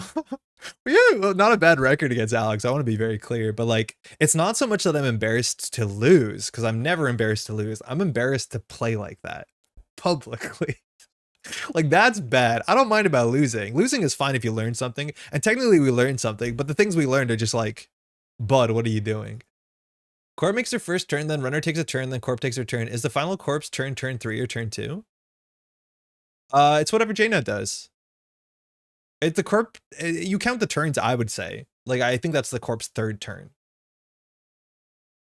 Right? So if I win on turn 3 as a corporation, I've taken 3 turns. Is that simple enough to answer that, maybe? I've heard conversations which are really interesting. It's like, when time is called, everyone takes one last turn. But the Corp sometimes gets an extra turn. Is that a problem? Should the runner always get the last turn? And I don't agree with that, but it is interesting. JNet says 2? What? Both people have a turn 1 and then a turn 2? What? Alex, by the way, good game. What the heck is JNet doing? Yo, also in that matchup, I think what's going to be interesting is like Alex's existence as Phoenix and 17 influence. Phoenix existence did change how we played, but would have been better as Hoshiko. And I honestly think, yeah, probably. But the Phoenix does something. It definitely does something in the matchup. I think we could have used Phoenix a bit more to our advantage, though. Maybe it isn't a silly question. I never knew what people mean when they say that was a 12-turn game. I think when I say it's a 12-turn game, I've taken 12 corporation turns. Phoenix versus Hosh really depends on the deck. Yes. Kind of on the matchup, too, but yeah. Hosh wouldn't have influence to play Joyride. Bringing back the Joyride was like pretty funny. I don't know if you needed to do it, but it's like, oh, that's probably not good for me. But aren't you discarding all those cards? Or are you just looking for something? I just paid attention the whole game. I could figure out if it was to make sure I'm thinking the same way as other players. I don't think other players actually like really matters that you're off by 1 turn. Like if I say, oh, this PD deck wins on turn 7, it's like somewhere between 6 and 8. Like nobody actually, I think, cares. But I honestly don't know. A 12-turn game is a 12 turns for each player, so 24 total turns taken. The margin of error is so small that I don't lose sleep over it. If someone says it's a 12-turn game, it's either the Corp or the runner took 12 turns. The buffer drive was a total mistake. Thought Ashen was in the bin. Yeah. Oh, and you clicked it. Yeah. I think if you Ashen back there, it was like mostly free, right?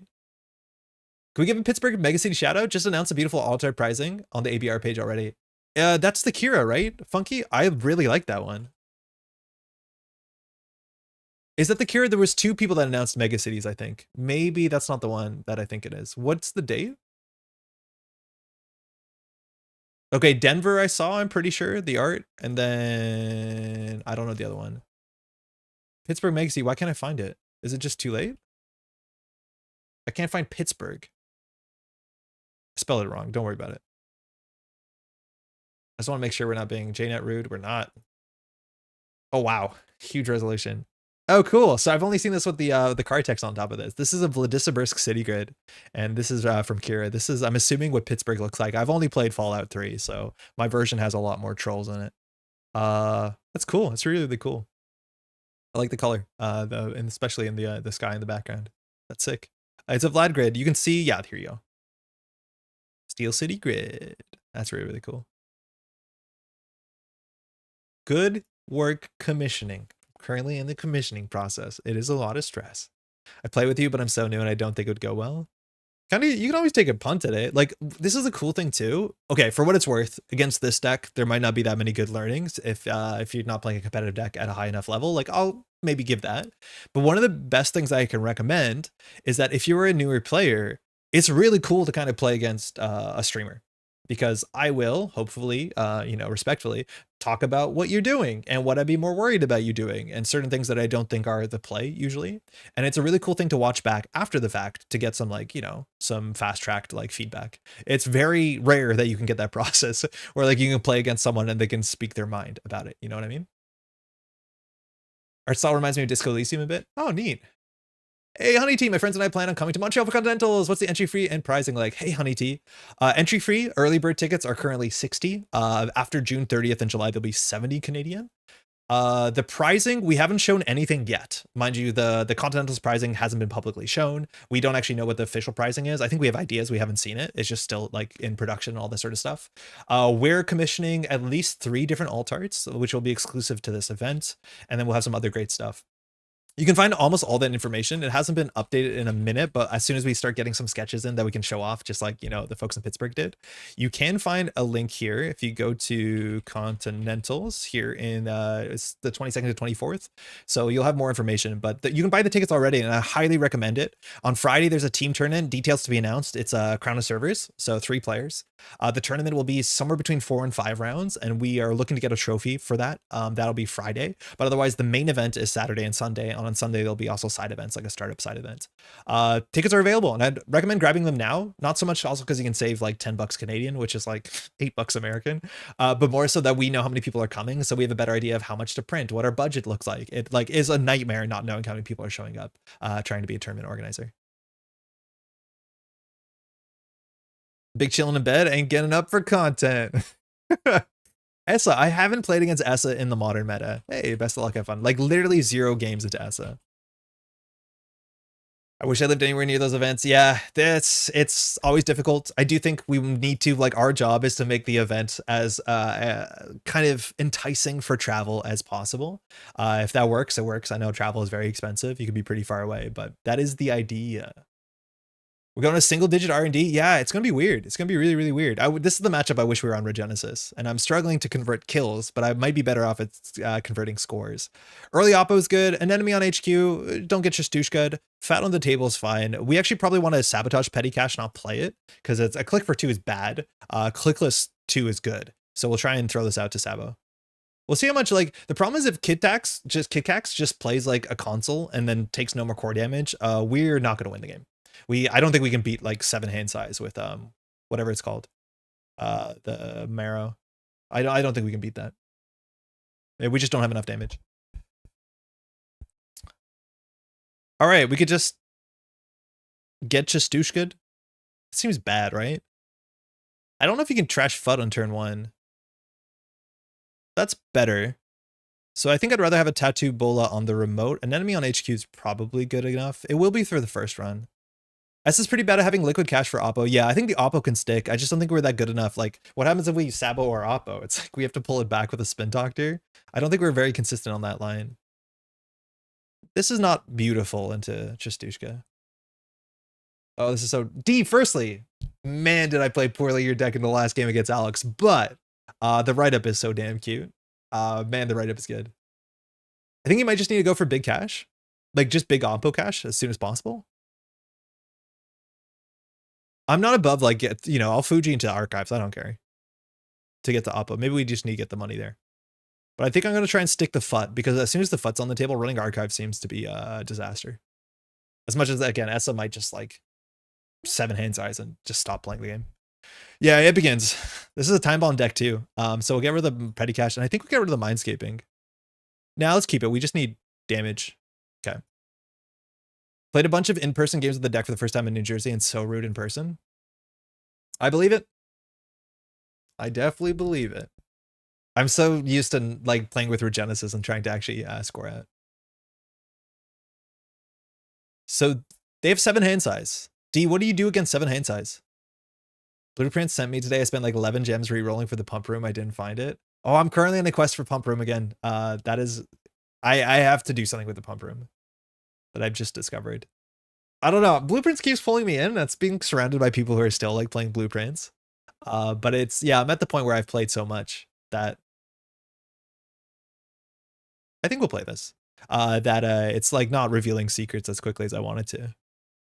So we probably can draw 1. So we want to keep our hand full into sabotage. We can get a FUD on the table. If we res into Tatabola, if he like respects, he respects. If he trashes, we can do a small oppo. Spin's very valuable. I don't know if it's better to ice the cohort or the FUD. I think we're gonna ice the FUD. You probably need to damage. Probably need to do damage to them. Okay, thanks, dude. We'll try something like this. I'm gonna pre-res the FUD. I still don't know what the blueprints is, and at this point, I'm too afraid to ask. Okay, if you're too afraid to ask, I'll still tell you. It's a puzzle game. It's on most systems, if I'm not mistaken. Airblades, oh, they got our number. They really have our number here. I'm not gonna res this. It's a puzzle game. That's also like a roguelike game. It kind of plays out like, I think the closest is the facsimile is like a board game. Kind of a lot like Castles of the Mad King Ludwig, in which you basically open a door and then you draft a room to put behind it. And then the game turns out to be a puzzle game on top of that. And there's like a narrative and a lot of other stuff. Fear we've been stream sniped? I mean, I wouldn't go that far, but like this seems like a tough matchup. Luckily, we can do some stuff. I think I'm throwing out the Fuji. I don't care. Oppo, Fuji, Oppo.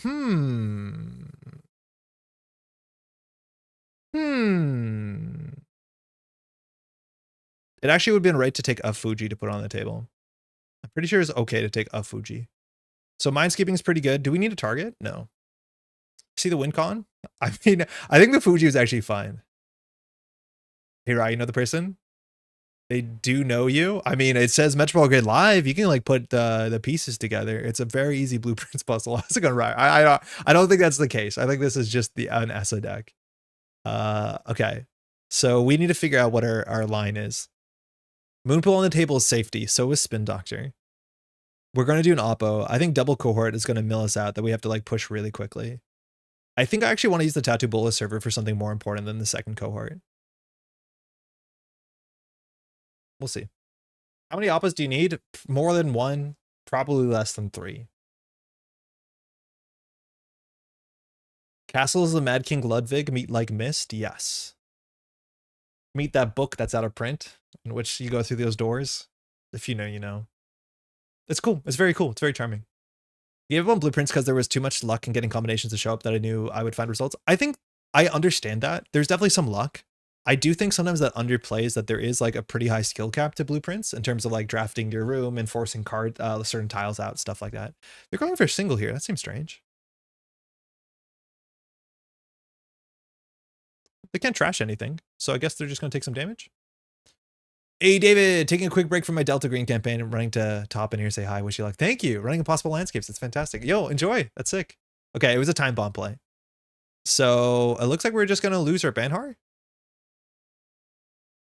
Looks like we're just going to lose our Banhar. We're on 2 tags. We can top deck and win. We can find it. I'm going to start with the Spin Doctor, I guess. Oh, oops. Oh, okay. Good games. Good games, everyone. Ooh, okay. We're just going to cohort this. Just going to push ourselves forward. We're going to cohort this one. Get rid of this little guy. I should have O-code. Oh, I mean, no. Oops. Whatever.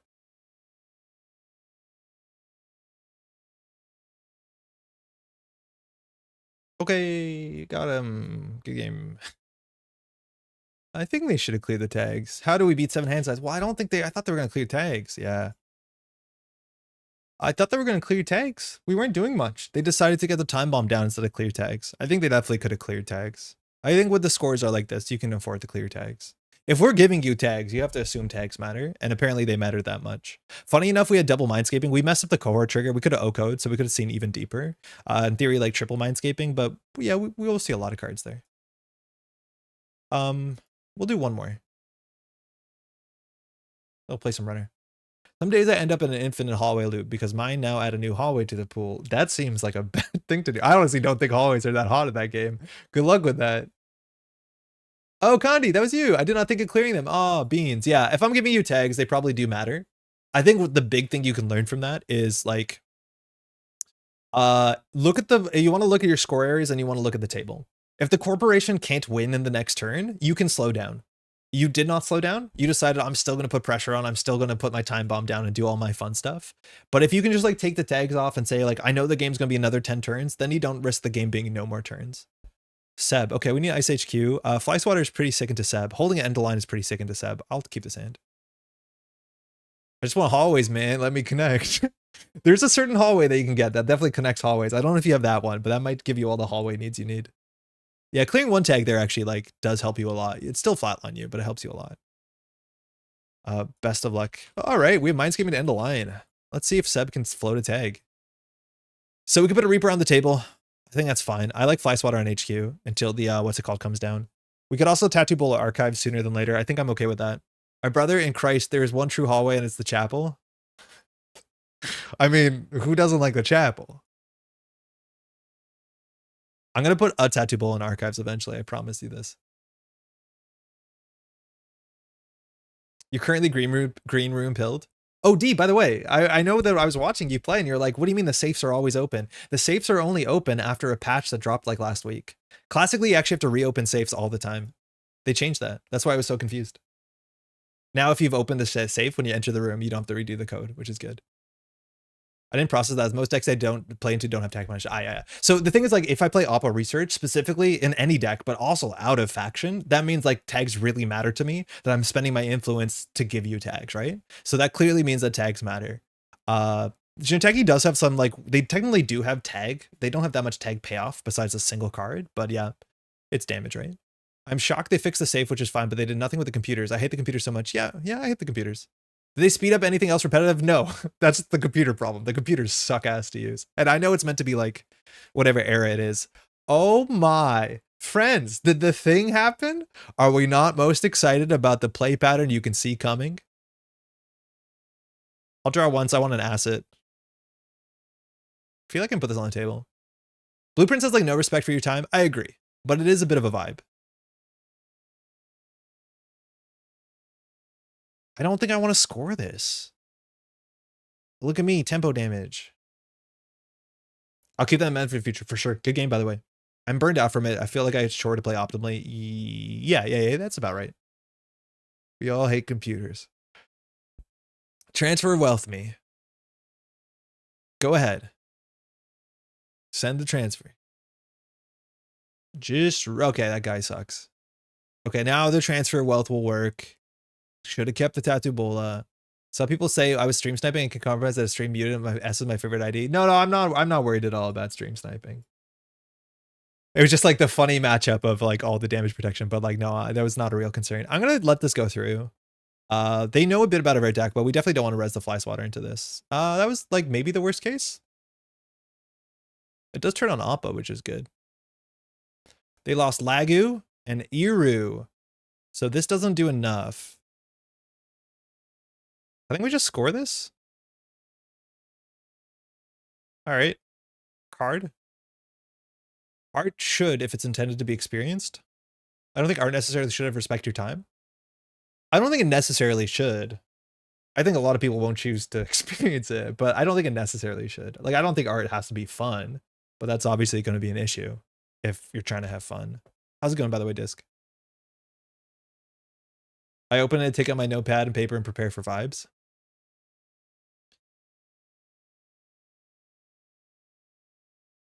Sick. Okay. So I think we'll petty cash. Oh no, we have a bladder wart.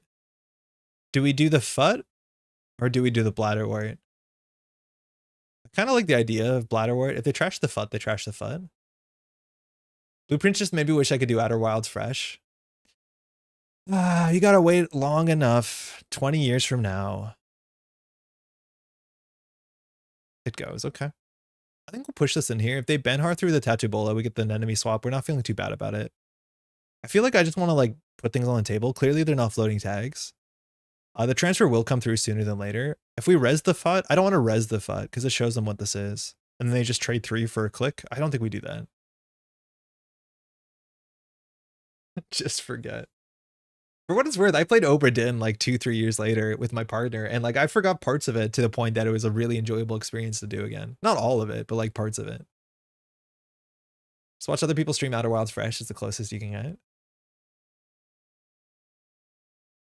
I've been reading a lot of games. Agency is art, which talks a lot about why people play games. This is last click. Yeah, we get a free tattoo. That's fine. This does damage, which is good for us. So yeah, I definitely want to read more about that sort of stuff. Obra didn't hook me. It got like 5 hours, still wasn't having fun. Oh, that is a shocker. Obra is like so good. Sorry I didn't hit you. The music is also like just absurdly good. Obra didn't hook me. Oh, really? It's so good.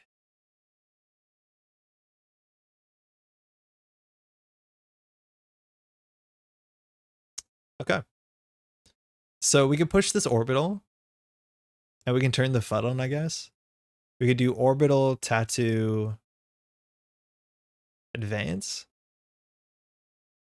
I don't like the advance that much. Can they deal with the tattoo into an enemy? They probably can. Then they go into game point. That actually seems kind of bad. I don't want to mindscaping. They know what we're about. I do listen to Oprah soundtrack quite a lot. Yeah, it's really, really good. Soundtrack's very good.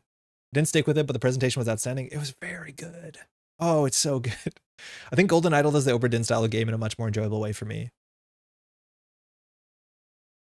Yeah, I felt like an observer. With Oprah Din, I did feel like I was in it as much as you're like literally an observer.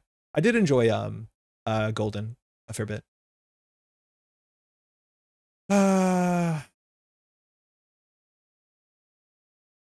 Hold on. I don't know who Thi Nguyen is though. I guess we could consider pushing this. This seems like really sus. Like, I don't think we want to give them points. I think we draw once. Okay, what can we do with that? Not much. We can ice up the FUT and get a FUT trade. That might be fine. They're pretty sure this is a tattoo. How bad's Praxis? It's not that good. Sorry, thinking. Man, this sucks. So I guess we put a moon pool on the table because it's almost always okay to have one of those. And then either we can hold the orbital or we can tattoo Bola the FUT and then ice the FUT. I mean, I'll try it. Preloading moon pools on the table is important. Yeah, I hear that. It looks like we might have the money to sustain the moon pool as well, which is good. It means we can Oko with Abandon, but like we're not going to get Oko counters here unless they run. So maybe that's a reason to get ice on the table. So that if you Banhar through this. It's like, I like Saisentan a lot on this deck. I feel like people are face checking to Banhar. It also gives you so many counters. Why do we build a new server for this? Because I don't want to put the moon pool behind an enemy because the moon pool is going to sit here for a while. Right? Like I'd rather put something else in here because this moon pool, if it gets trashed, I don't care. But I want to put something like a bladder ward in here. I like Saisentan Andre 2025. There's a lot of people playing Banhar is all I'm saying. And they're so used to your ice doing 1 damage. I don't know. Card's just good. Financially, it's good trade too. It's good into Botchels. It's good into Banhar. It's good into Audrey. It's fine. Best puzzle game is La Mulana? Peerless? Isn't that like a platformer though? Maybe I shouldn't have taken that long in that turn. I think our opponent conked out.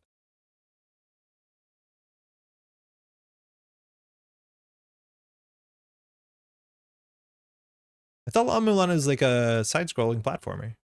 It's a puzzle game? Yeah, it looks like this. I've played a couple levels. It was hard. It's also a platformer in Metrovania a little bit. Oh, cool.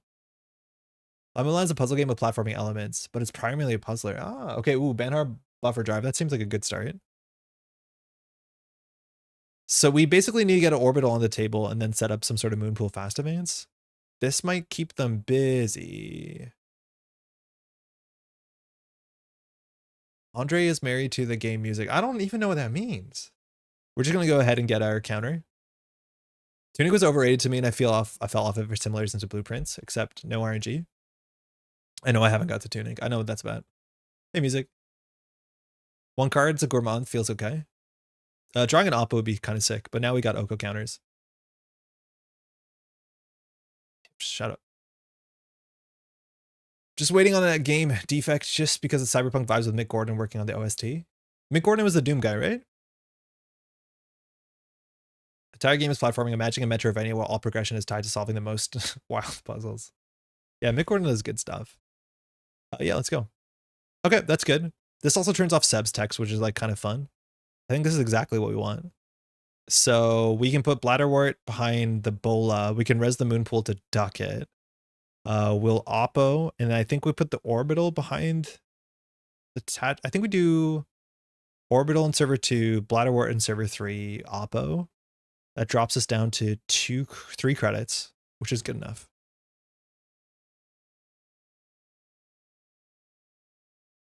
I wonder if it's right to switch the order of these. If they hit this order, actually, it's kind of bad. Can't tell. Oh, they install manual. That's fine. Yeah, maybe that's bad. I can't tell. I wonder if they're going to do a transfer play. They took cards out of hand, which I like. They, in theory, can do like credit card clear tags, and we actually can't do that much with it. I think they are. I think part of the fun of blueprints comes from the waiting. As agencies are, Nguyen talks about how many games you engage in striving play, where the fun comes from the struggle to win more so than actually trying to win, maximize a certain achievement. Can we moonpool a sting? I think we can. Solidarity badge out. Okay. They've bottomed out, but we also put this on the table. I wonder if we panic and install over this with spin. I want to get the petty cash in the bin, and we've been struggling to do that. I think we could install over this orbital superior with Bin Doctor. I think I would be a bit safer with that line. Actually, let's install something else on top of it. Yeah, like a cohort. Cohort onto the orbital is also pretty good. We can do cohort into orbital into moonpool if we have enough money. So I think we do this and we click for a credit, throw out the petty cash, and then we can moonpool for a counter, cohort for a counter.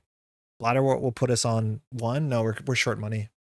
Moonpool could put the petty cash in the bin. Oh yeah, you're right. That's actually really cool. Wait, that's incredibly cool. Fun comes from the struggle to win more so than actually trying to win maximize a certain achievement. When I play blueprints, my goal is to have fun in a mansion with my friend Kirby.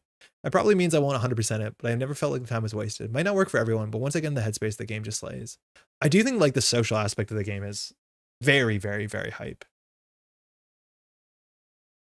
Okay, so this line now stinks. We'll Bladderwort first.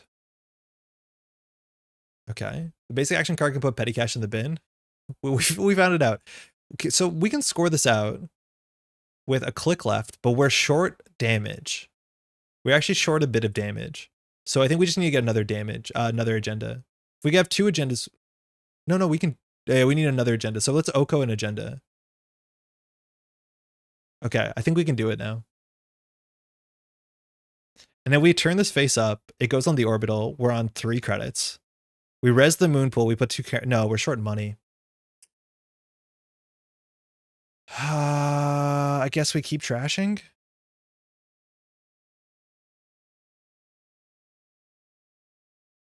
Oh, we weren't short credit. We have petty cash. Oh, piss and shit. So we started our turn. We could have petty cashed. Oh, we could have won, I'm pretty sure. I think we could have won. It's not guaranteed. Yeah, I think we could have had it there. Bummer. Whatever, we'll just windmill on the table. That also like works kind of. We lose the Bladderwort here. We could duck the Bladderwort by ducking 6. So if we go to 9, we go down to 3. That's fine. We have a chance. We've seen no new unknowns. We drew a card on accident, so we can't really pull it back. Yeah, we got the Mando. If we didn't get the Mando, we could probably fix that. If you played the petty cash on the turn, we were agonizing over server 2. I think the game is over. Yeah, probably. Yeah, I think we had a chance there for sure. They're in a really bad spot here on no credits. They have to click for credits. If they click for credits, they don't draw cards. Unfortunately, the most damage we can do. Well, now with Reaper, we can do a lot of damage. Have we seen? Let's see what they do. Okay, so we might have it here. So we need to res both of these. Start a turn. Oh, we don't do this damage. That's fine. So we'll do the Reaper first. Okay, so we just have to score this out because they only have cards. So we need to score this out with a click left. We can do that. Yeah, we're fine. We win.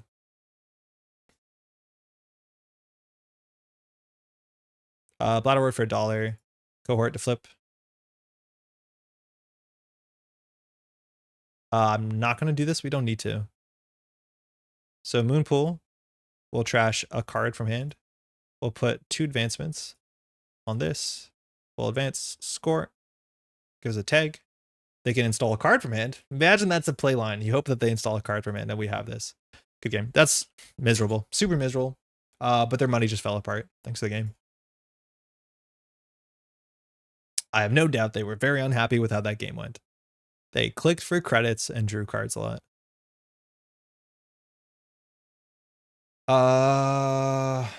That's the deck list of the week, Mancini. This is not a hidden secret. Yeah, okay, that felt fine. That felt like we were forcing a certain line. Set without credits or an engine is super dead. Surprise, Yarg Mercs. Yeah, without the credit engine, from my understanding, like friend of a friend seems to be really important right now. A single transfer didn't go across. I think a transfer threat, as much as we can duck it. What was the combo? I'm not. This deck is brilliant and a bit of a misery engine. I don't even know if it's like my favorite Oko deck. I'm not sure if it is, but I think the Oko playstyle of the other Okos is like more my speed than this one. Valentina's good. Yeah, Valentina's really quite good. I still don't know if I've seen sub decks that play more than one, but I feel like every sub deck has got it. Because of this deck and transfer. Yeah. Well, yeah, this deck specifically. Have you played Valentina and Criminal with transfer, Alex? Is that what you're telling me? Transfer Wealth and Friend are the only way Seb can make money right now. If you deny those, you deny him. Yes. Yes, friend of a friend you can't really deny. But that's why I think you need Ice Archives, because the one way that they get money back is by like practicing, getting a tag, installing their thing, replaying their friend of a friend, and going back. Like, Icing Archives is super important. That being said, of course, they have Banhart. Valentina with Transfer and Friend and Backlund and Baz. Sick. I guess, yeah, and Baz. That's for sure. Very, very cool. All right, it's 10:30. We don't have time to build the deck, unfortunately. I wanted to build an Illumination Criminal. Specifically but it's going to take too long. I think Tehran uploaded a list. Oh my god, we got to talk about this. I've seen other lists of this too. Like, I'm just so happy that people have found out how to make Nebula a different miserable fast advance kill engine. Like, oh my god, I've seen other people play this, but the fact that like Nebula is, I'm hopefully speed running into non-existence. Like, this is also just the worst Netrunner. I don't think I've seen a Nebula deck which I would not describe as the worst Netrunner, and that is super concerning. So if you haven't seen this, the idea is that you fast advance out a false lead, and as soon as you have a false lead scored, they're kind of cooked, because then you can oppo, right? And then on the other turns, you can do end of line, gain clicks, end of line. Like, you can mindscaping, gain clicks. You can do so much nonsense. It's really, really, really quite bad. If they score at a single false lead, the game is like somewhat cooked. And then you still have to run super aggressively because they can fast advance for hand. It's a problem. Touch-ups end of line was a mistake. Yeah. Oh yeah, this one touch-ups is too. This allows you to get the click back on touch-ups, which means like you can do mindscaping end of line touch-ups, right?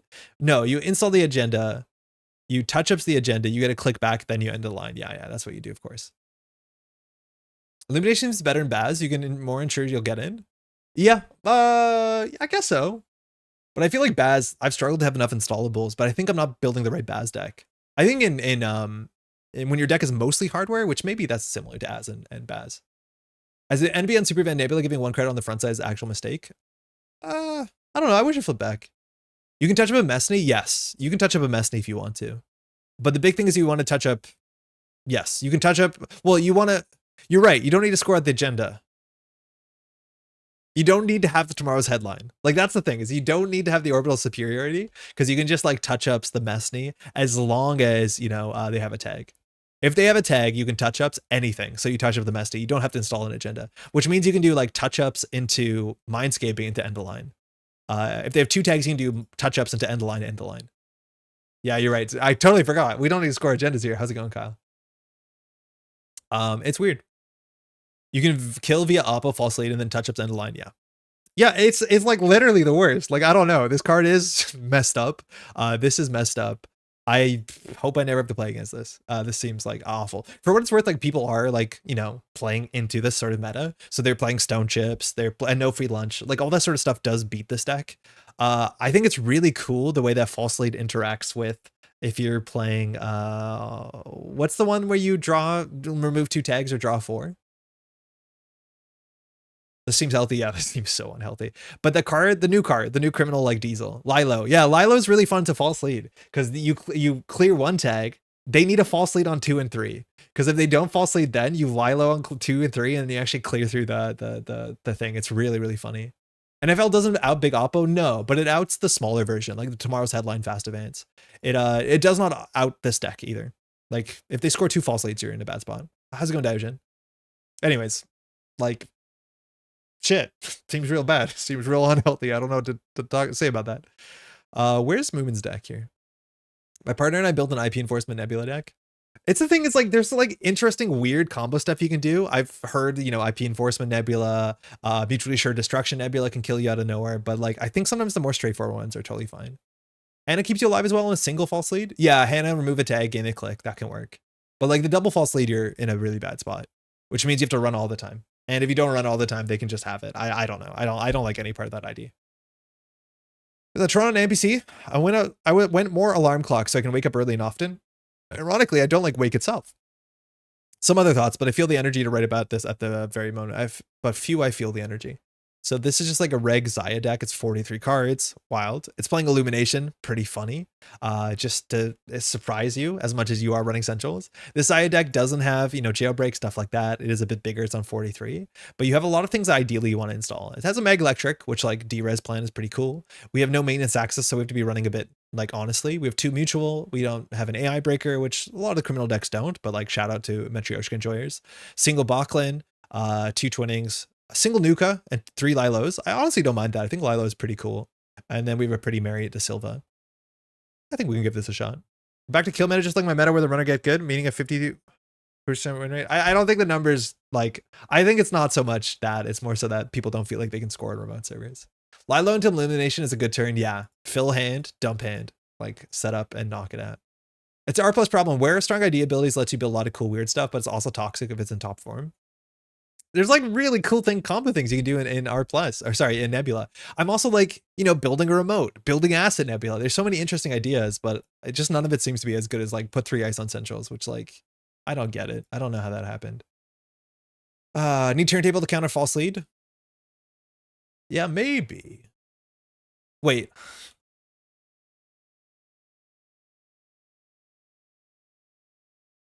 The first time each turn you lose clicks, except by paying the trigger cost of a paid ability, gain a click.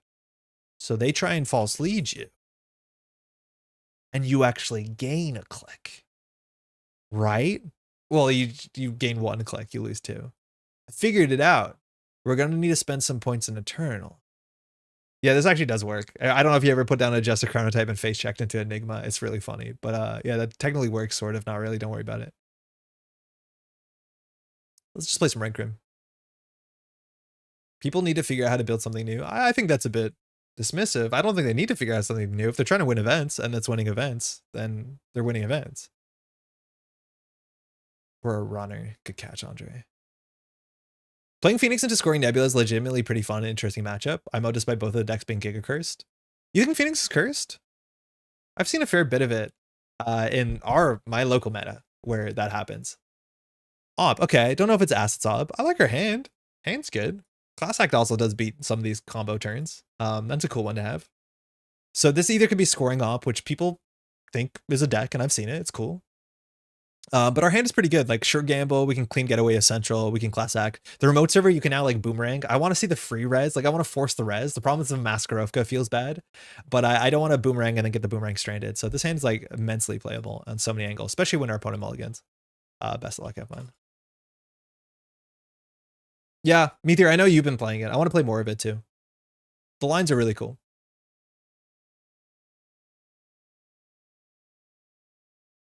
Okay, it's assets. Turns out it's assets. She mulligan. So what on the table do we have to check? The problem is like technically everything. Because if this is a 4-coster into a Bladderwort, it's like, well, not the end of the world. I think we're going to clean Getaway HQ. So we do sure gamble, clean Getaway HQ, 50-50 run this and install Class Act. But like this can bring Bladderwort on turn 1. Actually on 6 credits, I don't think we're worried about Bladderwort. Depends what the rest of the table is. Okay, I'm a virus for ice. That window is a bit cursed. Okay, I like that. We'll 50-50 this. If it's a cyber sand, you can purge it and then move it over. We'll trash most things here. Hostile, it's a Bladderwort. Okay. We can't let it fire with his hand, so we'll just install the Class Act and we'll trash this next turn. What's our hand? Mutual Favor, Transfer. I like Transfer. Alarm Clock is fine. Carmen, we don't really need. I think we bottom the Carmen because if Carmen gets lost by this damage, we can't get it back. Yeah, very Andy turn. Hey, Vishal. Hostile being iced up. Yeah, that's cool. We'll see if the ice can be rezzed. But here we need to figure out how to push ourselves forward.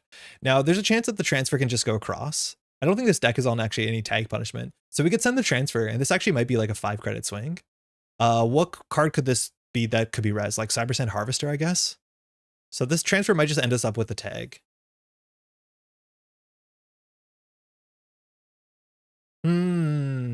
People are playing less Deep Dive Sable because it gets dunked on by decks built to beat it.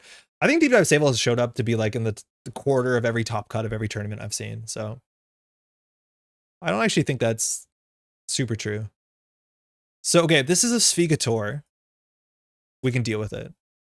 We could also just like lie low and say F our hand. Ideally, we trash the Bladderwort into this. So we could trash the Hostile, then the Bladderwort, and then she doesn't really have a turn. If this gets rezzed, then it's really ugly. So we could try the transfer and just say if the transfer goes across, you can't res this. This is a Kessleroid. I'm going to go for it. This gives us a credit anyways. We'll see if she rezzes. If she rezzes, it's a bit shit for us. Fut. Sick. Yeah. Okay. So I think now we just do Lilo trash. We can hope that we keep this. I don't think we're going to die on 0 credits. So we trash Hostile, trash Bladderwort. We could die to end a line out of nowhere. That's fine. Okay, we didn't keep our Lilo, but we just need to deal with the table. Oh, sorry. I don't want to clear the tag. I forgot way to click left. We'll draw with Class Act. We could deal with the FUT. It's not super important. I want to keep our money up so we can draw Sure Gamble. Yeah, like that. We'll flow tag. She really needs to get the Svigator on the table, and then she doesn't really have targets. Okay. So we'll try and get Zahya every turn. We want to deal with FUT before we hit Centrals, I reckon. So we can draw, we can gamble, we can run FUT, we can run HQ. This we don't really have to run unless it's a Bladderwort. Class Act seems more important. We'll just do our homework. So we could run this, not get Zahya. I guess we should check it. Alarm clock might as well be Rizeki. You're honestly right. That's pretty funny. Yeah, you're right. I don't think I install this now. So this we need to deal with if it's a Bladderwort. We need to deal with if it's like a humanoid. If it's a Cyber Sand, it can't be rezzed. If it's a wall-to-wall, we want to deal with it. We'll just do our due diligence here. There's no 1-cost dice we care about. It's a spin. Okay, so bad run. In theory, she could do credit on the line, but I don't think there's tags in this deck. If this is like White Blade's list.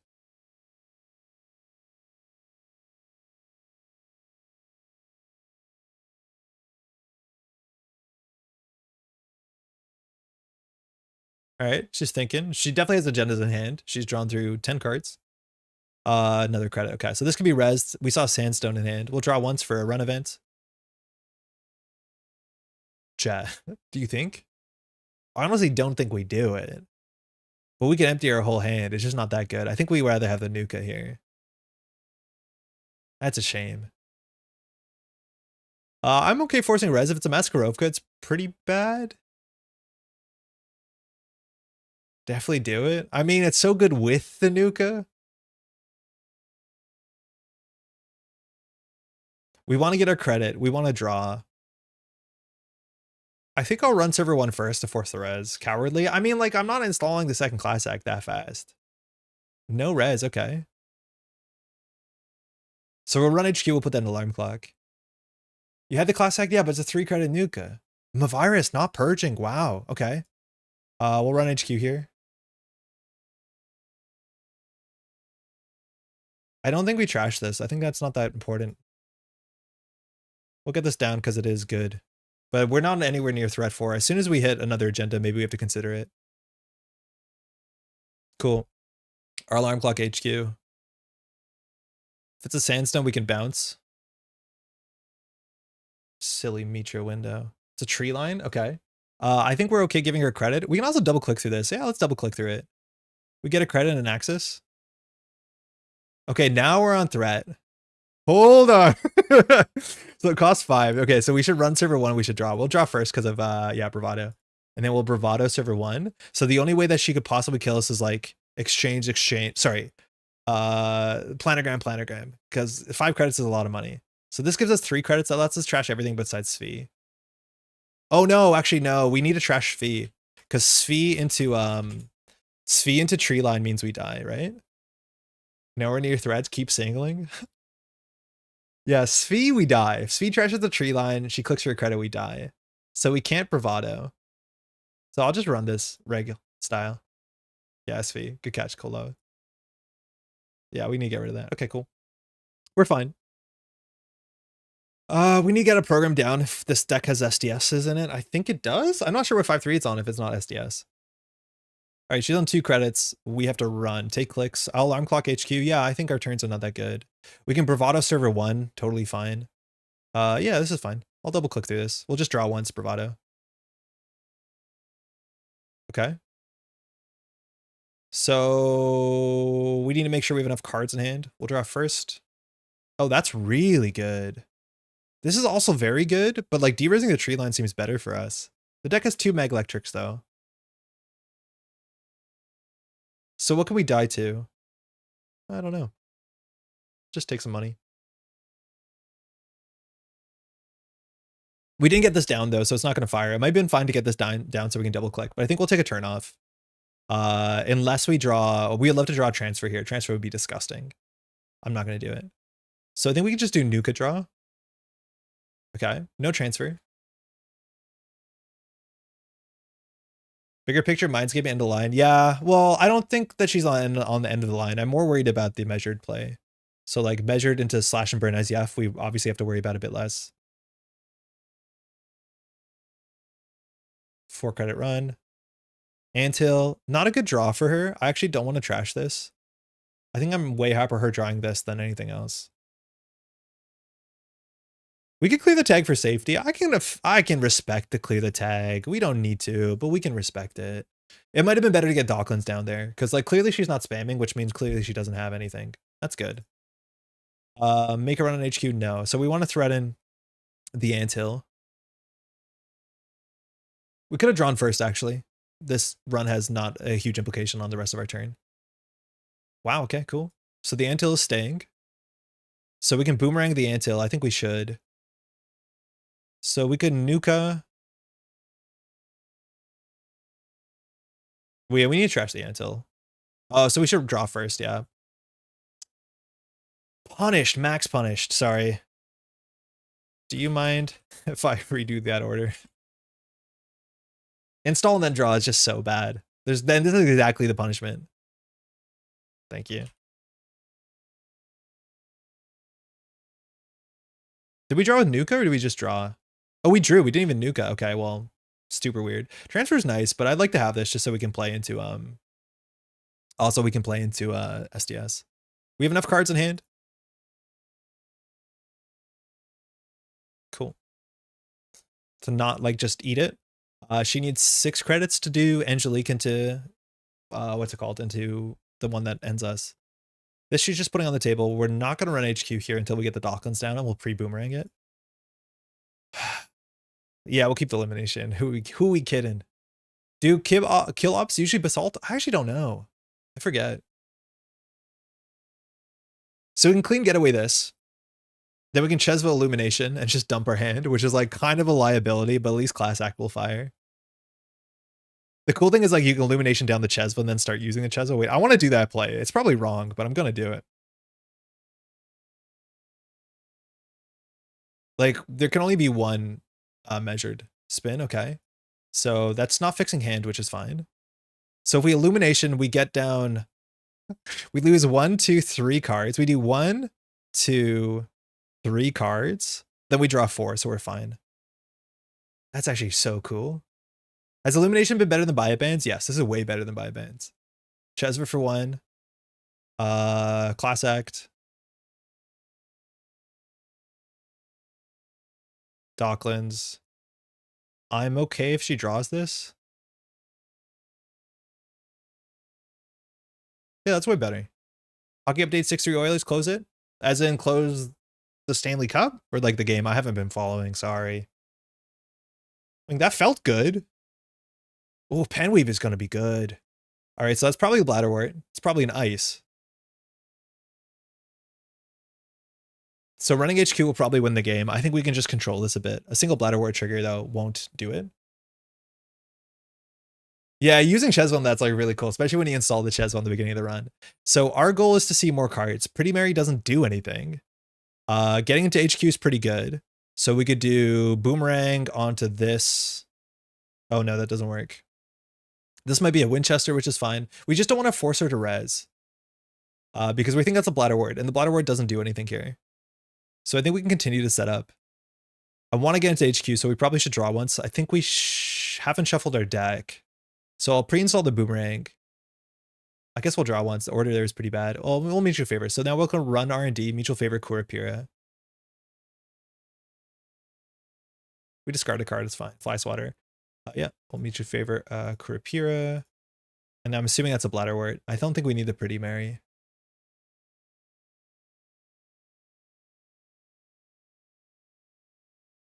I mean, it's fun. Do we need 2 Cheswas? Yeah. That's probably the worst card in our hand. Try so hard to make Barry feel good. I have no luck so far. I think the Barry decks are going to look really strange. I think the problem I've been having is the Barry decks are just red Crim decks, and they're bad red Crim decks. They need to be weird decks. All right, if this can res, it can duck the Bladder Wart. We're not too worried. We need to go HQ. So I think we will go HQ. I think we'll just start by running HQ with DECKLISTS and seeing what happens. I know Arzon's building a weird thing. Oh, Shylendra. We can double click through Shyrenda. That saves us 2 credits on a card. I think that's probably worth. Now we have to run server 1, which luckily won't cost us a lot. This will break for 2. Gives us a counter. Measured. I think we just trash this while we're here. Actually, no, it really doesn't matter. Powers, okay. Gain 2. So now we can bravado server 1, and we can run server 4. We just need to trash every Sphi. That's a problem that we're not respecting measured, as Sphi is like a really big jump up to cost. That Shylender costs 5 too. We haven't drawn this turn. We just need to deal with this. We have 4 cards in hand. Hostile, yeah, okay. Second Cheswa makes sense. We can afford to run HQ. We can afford to run that too. So we won't run HQ this turn, I don't think. We'll draw for sure. Okay, Mag is really good. Hermes is a bit extra. I think we'd rather have the Mag to derez the Shylendra. Another Illumination would be really good here. So we can start with the res here. I'm assuming that this is well, we don't have to worry. We actually have been like not entirely respecting theory like Mitra into what's it called, Stavka, but Stavka is not that bad for us. So we'll run server 1, we'll run R&D. That means we can draw once. Unless, yeah, because I think if any ice gets resed here, we're not too upset. We'll draw once. All right, we have to run this first. We shuffled. Draw Cheswa, check R&D. With Illumination, it's a bit easier. We might not install too much with Illumination, though. It is a Sandstone. Okay, so now she's on 0 credits. The worst case scenario, we haven't made a successful run and she can pawn one of these. If we want to break this, it's relatively expensive.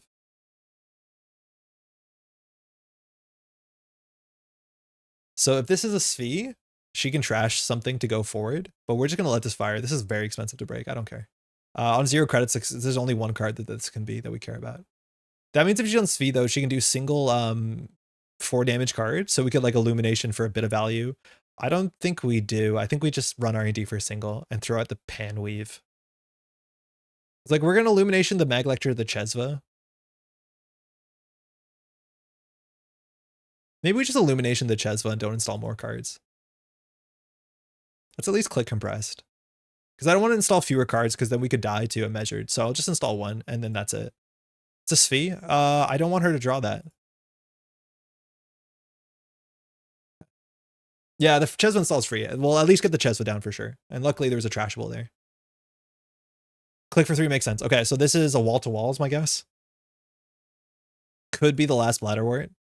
Or there's 2 more Bladder Warts. So running HQ now is pretty cheap for us.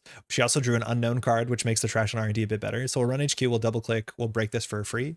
And then we can decide to run the remote server. I don't think we need to. This feels cool. Coffee, yum, yum. I should trash this. I'm not going to. We would see another card. Okay, good game. That was such good pressure. GG. Yeah, so sorry. Lots of points in there. Yeah. Good criminal pressure. Just really good criminal pressure. We had such a good opening hand that we could deal with the table. How's she getting to 5 credits for measured if we play what we play around it there? Sphi. Svi into Trash Ice can get her to 5. I don't think she can get to double though, so I don't care. If she like tempos it, we can play 8. We'll be fine. Yeah, Illumination was really sick. Ouch. I'd say all problems, but I don't think it was that. That was just bad luck. Cat, I'm doing well. I just made huge progress on blueprints. We had a lot of blueprints talk today because we played the Red Prince deck. I did a bit of work the other night, but not too much. Yeah, Illumination is cool. I don't know if I'll put it in a Sable deck. This deck is actually like loaded heavily on hardware, which is kind of cool. Hey, good game. But that felt cool. That felt really, really cool. We drew really well, and then we just kept ripping through it. We lost our twinning, which means like I don't understand the Pretty Mary. I feel like there's not that many cards in our deck that this interacts with. It's like 1 twinning, 1 wake. I feel like if that's the case, I'd rather just run a Devadatta. I'd so much rather run a Devadatta, I'm pretty sure. Because it's good in the early game. Maybe even I would just float the influence. I don't know, spend it on something else. Still watch it back for the Red Prince content. We played some really sloppy games with Outco. I don't feel good about it, but whatever. We're warming up. Yeah, Jailbreak. I like Jailbreak a lot as like a little cantrip. I've been so good in that matchup too.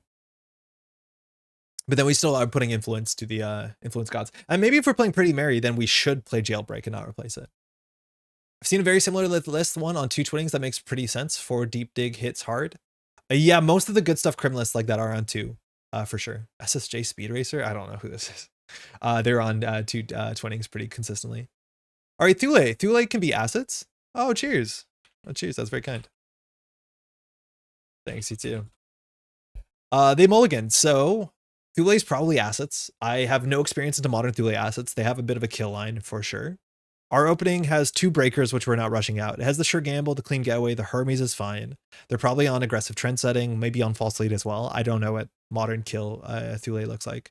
This hand has no draw. This deck also has no acid tech, which I find pretty surprising. I'm not something I'd want to do in the modern meta. Like I would definitely spend this Pretty Mary influence on a Fencer Fueno at a minimum, or an Azimuth. Like I don't like playing literally 0 acids tech. I have a deep-hated hatred for Thule. Yeah, me too. Not my favorite. For iteration of the Essa deck, I ran into the Oko deck had Mary in it, and my partner was very confused as to why. Cut my second 20 for Acid Tech? Yeah, I'm surprised this deck has no Acid Tech. I wonder what Toronto and NPC look like. I'm gonna mulligan this. This is not bad, but like this seems like most of our hands. This is better. It's just kind of hard to play Bravado because this Thule deck might not have ice, let alone Jaguar Rundy is not a great face check. Clean Gateway sort of an Acid Tech for sure, for sure. But like that's like just saying Sure Gamble's an Acid Tech. It is, and actually Clean Gateway is much better than that. It's a really good Acid Tech. Much better than Dirty Laundry. Modern Thule is pretty fun. I know you've been playing it. So 9 credits. The face check actually is pretty rough here. If it's a Jaguar, it's bad. But this might just be like semi-glacier. So we could actually like triple credit class act. This deck's also not on open market, which might make some sense with the install package of Illumination. I think we just click 3 class act. So Cradle is fine. Alarm Clock is really good. Mac Electric, I don't think we want. So I think we'll do that. So our next turn is probably like Credit, Sure Gamble, Alarm Clock. Do you want to just Bravado this? Oh, it's a Regolith. Yeah, we probably should get in there. I don't know what this ice could be. Letting them have Regolith. Wait, this deck's not on Pinhole. Terrence, I don't know what's going on. There's a lot of cards I play here. Can you just click through most HB ice? Only Byroids. And I'm not super expecting that Byroid to be here. It's more likely to be a Drafter or a Scatterfield or a Jaguar Rundy, or even like sometimes it can be whatever the Harmonics ice. I'd be very surprised if this is like a big old fish. Oh, Carl. Why not draw Getaway Credit Class Act? You can. I just want to generally clean Getaway on a Central, so it's not just a 3 credit card. It's like a 4 credit card plus an Axis. It might have been fine to clean Getaway Archives there, I'll be honest. It probably was fine, but I try not to clean Getaway Archives. I thought this was going to be an asset deck, and then we'd have like servers to check next turn. Because just getting 3 credits on this card makes it bad. Getting 3 credits on Axis makes this card good. Boomerang would have been really sick here. I don't want to run 3rd click. Maybe we have to.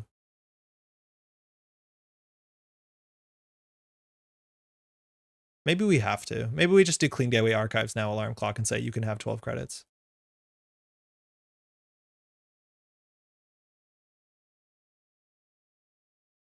I don't like what we're about. I feel like if this is the line, we should have took the D-Res card.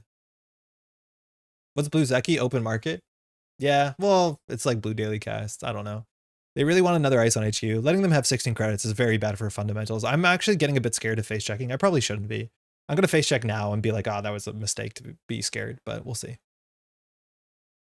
I actually didn't know what Blue Zeki was when people were saying it.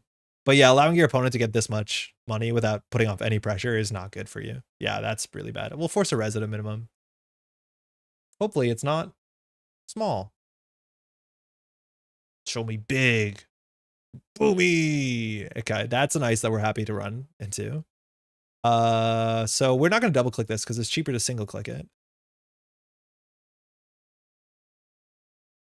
And we'll keep running. I don't face check Thule without killer. Taking core to Jaguar. That's the thing, is like, if this is a Jaguar, it's really, really bad. I wonder if we can play around it. 2 clicks are 2 clicks. 2 clicks are 1 click. I don't have a program, he says, going to install his program. Yeah, I think we just draw. Hermes this early is pretty good. Issues, we have all these bravados. God, Jag is so bad. 1 core isn't scary. I mean, it's not great. But you're right, it's not the worst. I am disincentivized to install these breakers. If we bravado server 1, if it's a boomy, it's not that bad. If it's an on-sell, it's pretty bad. If it's a brawn, it's not that bad. If it's a Jaguar, it's pretty bad. If it's a Scatterfield, it's not that bad. Thank you. Welcome to my meta-analysis. I just need to like wait for a mutual, I guess. Man, I want a revolver. Card's good. Why would I give my opponent 50% of the win con for free? I think they paid 4 credits for that. All right, they're pushing. We don't have a boomerang. Make a run on HQ. I'm good. I don't think this is an agenda. I don't know if they're on the CMOS deck. My guess is that this is a Hendrik or anything they want to bait us into. I don't think you make this push behind a single ice, but I don't know our opponent, so I don't know what the read is from them. Chesvo's better overall. We have 2 Chesvos in the deck, but that's going to scale to the mid to late game. We have so much money in our hand. Clean Getter is like playable in archives, but I don't want to do that. Ugh, this sucks. This is going to be really bad Netrunner. I'm so paralyzed about the core damage. I probably shouldn't be.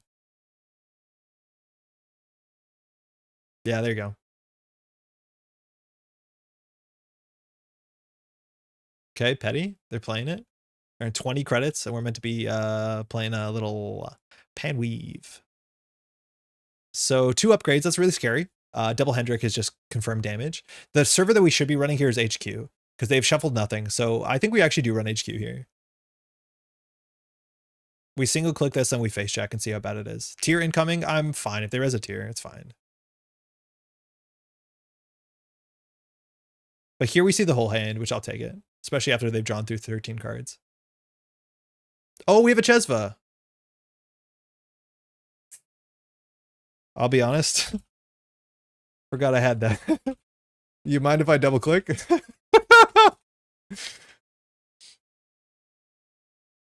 Thanks.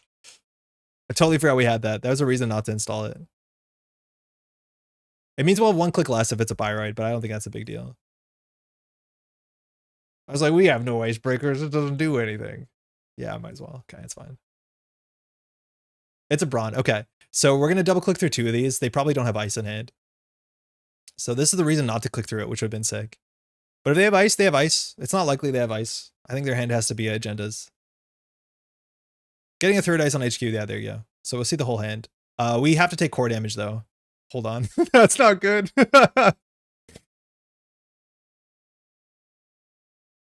Why do we only see 1 card? Oh, I thought we had a Dawkins Pass. I'm a mess today. I don't think we should have done that. Okay, well, we took our first core damage. It wasn't that bad. Losing a breaker would have been game losing there. So, good thing we got the Hermes, right?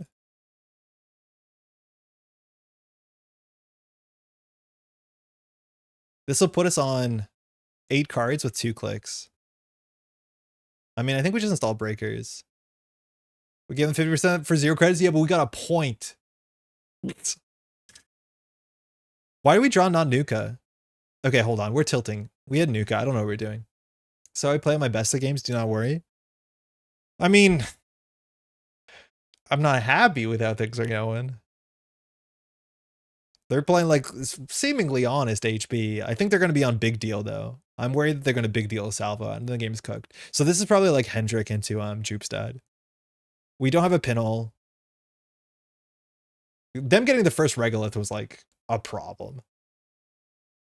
We haven't drawn a boomerang, but we can. Hendrik, we just want to not run last click. I can't make sense of that board. Holy crap, this is not good at all. We start losing to MR, measured response? I mean, sort of. I think we just have to run this. If it's a Jaguar, we just lose the measured response really quickly. But I don't think they're on measured response. This board state is so bad. Again, if they had 15 fewer credits because of the thing they shuffled back. So if this is a Hendrik, we want to run last click. We have no asset tech. This hand is like, we have to just start face checking into shit. Unfortunately, we did not find our killer. I don't care. I'm just going to start flailing now. Most dealer on an MR? Does this look like an MR deck? I would be surprised if it is. Well, I guess we double click this now. God, this is the worst.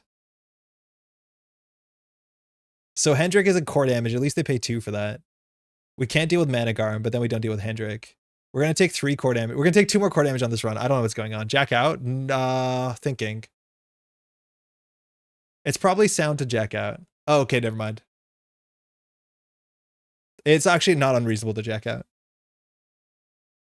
That's good for us. So this is a Spin Doctor.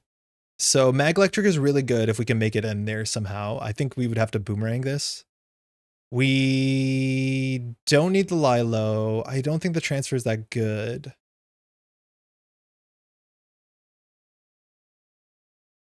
Let's see what happens here. If it's Jupes out an agenda, Nico Anoetic. Okay. I don't know what's going on.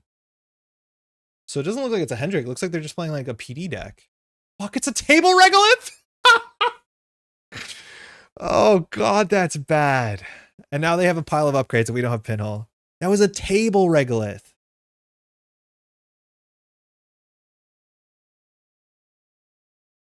Okay, well they can't have that. As you might be able to tell. I don't know where their points are. I guess we just install more breakers. Like de-resing the bronze seems good. The Mag Electric does seem good. But I think we have like bigger structural issues. I think we'll just do boomerang check R&D next turn and try and win off singles. Well, twinning will come down. Yeah, we'll be fine. We've been sleeping at the wheel. It's been bad. But like, I don't...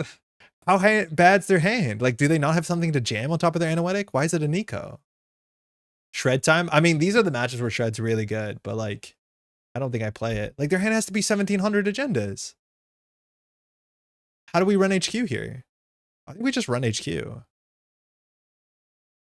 How do we not take core damage? Okay, hold on. So we can do boomerang, twinning, bravado, R&D. That's fine. How much money is that? 3, 4, 5, 6, 7, 8. So then we don't have money for our thing. Contest the remote to make them trash cards. I think they'll res a Managarm now, and then the contest is pretty bad. London, how's it going? Like, we are making a contest if there's no Managarm. We're assuming there's a Managarm here. I'd rather set up to be able to push.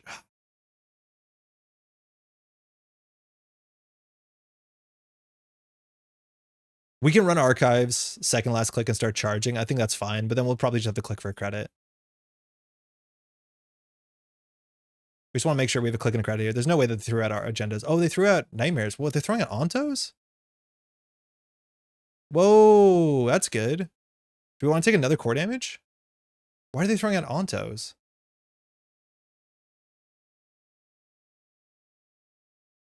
Ches was sick. Okay, I don't know. Nightmare makes sense. I'm not surprised. I don't know why they threw out an Onto. Is their hand that flooded? Alec, how's it going? So now the push. Jupes down onto Elevagao. Oh fuck, they had big deal money. Okay, so Salvo. Okay, this is bad. Choose an unresed card. Alright, it's okay, we win now. We started Hemlock right last night? Oh, sick. How's it been?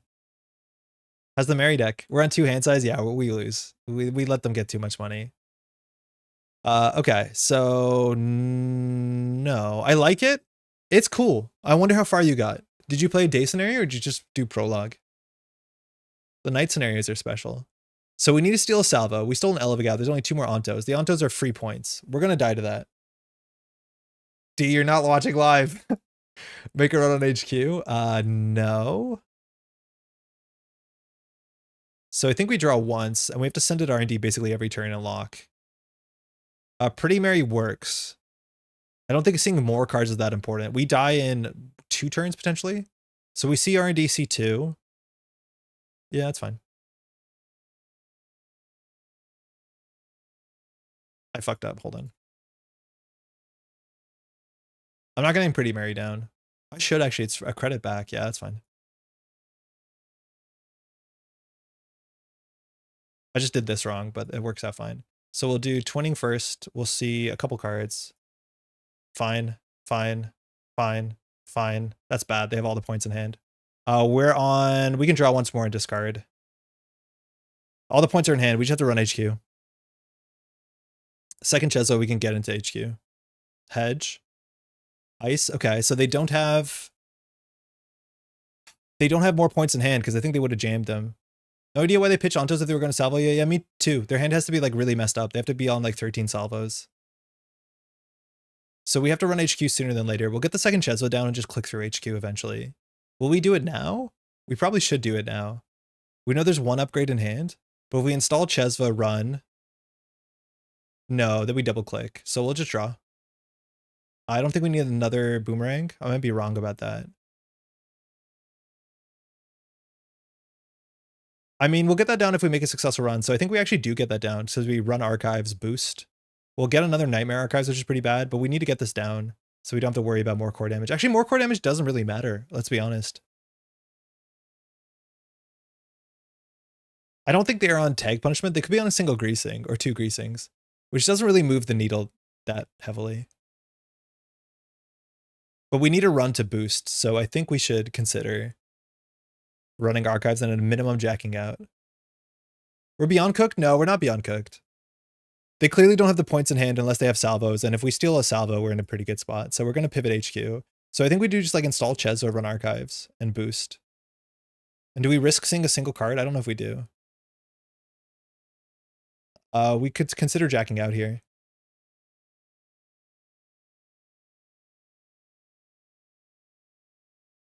Yeah, that's fine. Because now we can alarm clock next turn and see 3 cards. We'll get rid of the transfer.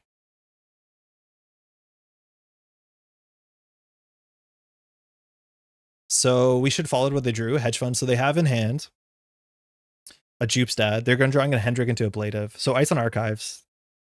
And then something in remote server. That was the upgrade. So I'm not super stressed about this. So here we run HQ and see 2 cards. So Illuminate title is so grad for the Blink Illuminate combo. No, we're not playing it. We're doing something better. We're doing Chesvo Illuminate. It's been really fun. How's it going, Whoop? Make a run on HQ? Yeah.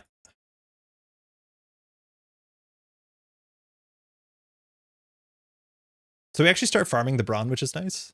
And by farming, I mean still spending a lot of money.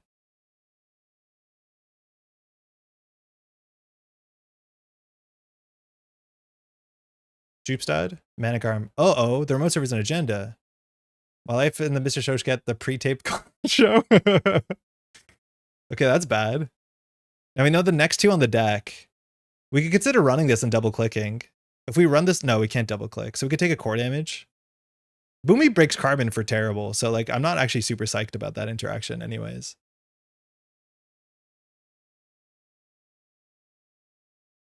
These both suck. I think we credit and we throw out the Lilo. So if this is an agenda, so be it. I don't think it is. They have Managarm. They have Ablative. They don't have no points. They have Hendrick. That's Hendrick. That's Managarm. Their hand is a Jupestad. So the next card on the top of the deck is an Ablative. It's a Regolith. That's fine. So now we run our D and see new cards. We should pre-boomerang it in case it's a thing. Breaks Carmen for terrible. I might not have said things right. That's fine. We'll go for a run event. Not that one. We don't need the Docklands.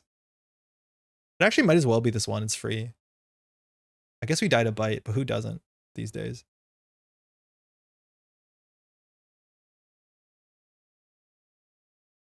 The run's successful, so Carmen comes down for free and cheaper, which is nice. Stupid meter window. Mana Garden Void is going to be sad, not if they can't draw agendas, which is our goal. Show me a tier.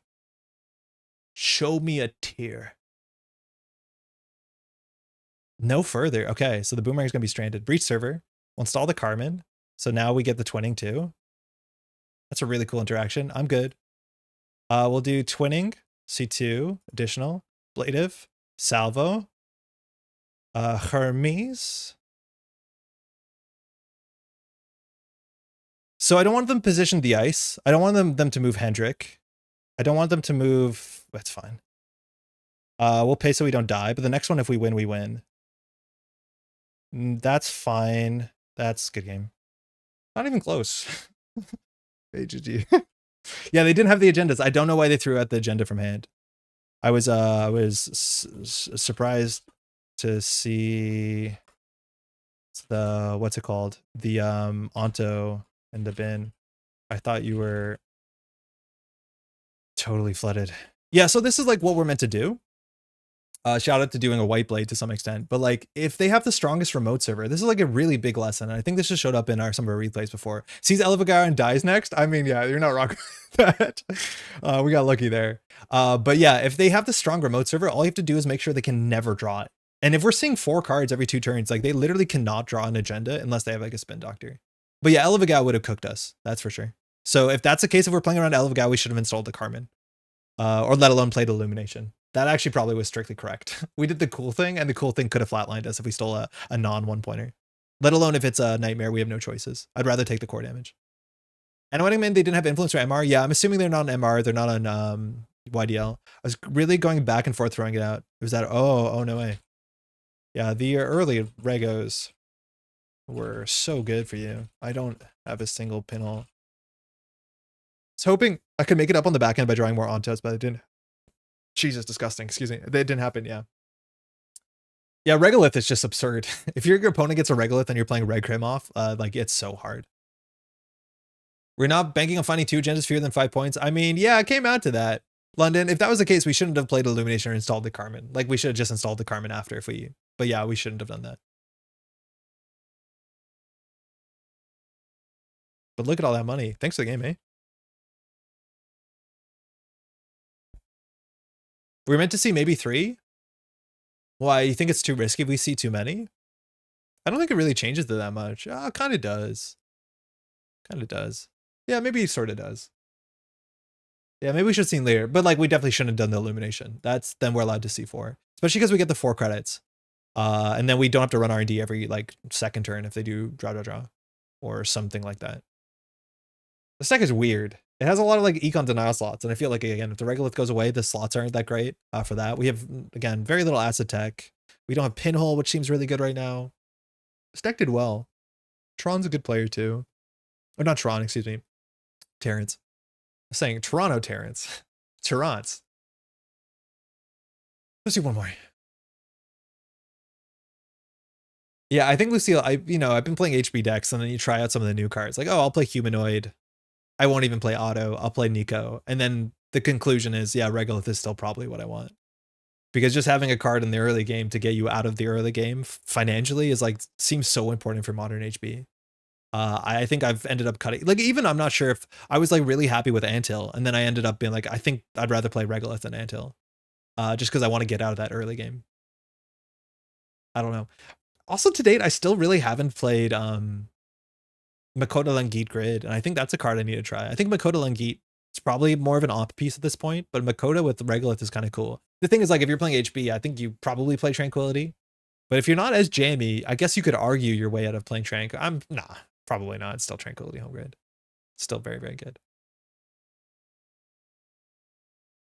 WD-40 rocks. Okay. I don't know the names. K44 HB. All right. Got to watch out for the vulnerability audit. This is meant to be a good matchup for us. Usually is, hey, best of luck.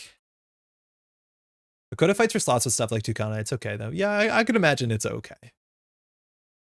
We'll see if they keep. I don't like our hand. I don't want to open with breakers.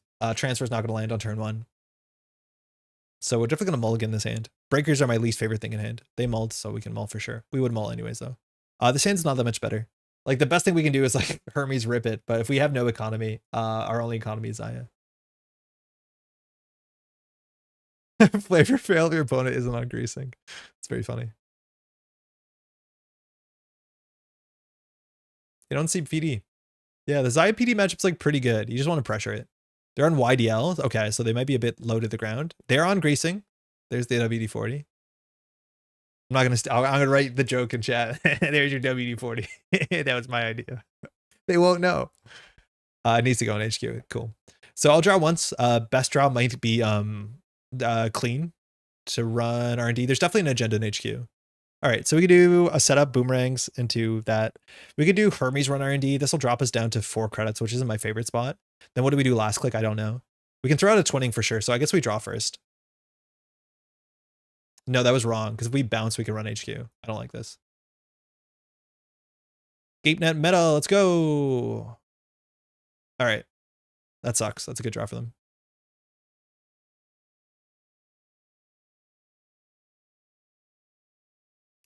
Illumination would have been really fun in that opening. Oh my god. Illumination for Chesva, for Docklands, for Hermes. I could not ask for a better opener. Maybe we should have drawn exactly for Illumination. Yeah, this hand is not great. Double Boomerang is good. We just need to draw into a run event. We know they're on Trank. If they push it here, they can't because they have no ice. Many people are saying it is a hand. So let's see if they ice up RD. We knew that one of the cards they drew was not ice.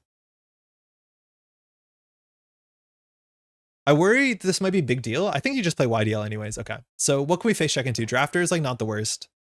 Scatterfield's not that bad. We'll draw once and we'll face check. Ugh, oh god, this hand's so bad when you have this in it. So we could do Docklands run HQ. We're assuming most of the ice ends the run. If it's a drafter, it doesn't. So we probably have to set it like a boomerang Docklands next turn. So I think they're not going to jam an agenda. So I think we actually like play slow here, install the Docklands, click for 2 credits. This obviously like signposts it, but if they double ice HQ, they're not building a remote server. And while we don't have maintenance access, I think that favors us. We probably have to do Lilo and just like pitch some cards and say, I don't care. But we didn't draw a single economy card. So like at least face checking have an impact on the match. This deck might be on red level clearance, but we need to keep their money down. Okay, yeah, now keeping their money down is just an idea. That's probably a Tranquility. That being said, they've gone through only 12 cards, but there's agendas in hand for sure. I don't like pre-boomeranging. We'll do it. Draw pitch Lilo. I think we need Lilo. It's very good. We need cards here to get out of this. This boomerang is like free because Docklands is going to connect. This is an MIC. Fine. If it's a Brawn, we'll click through one.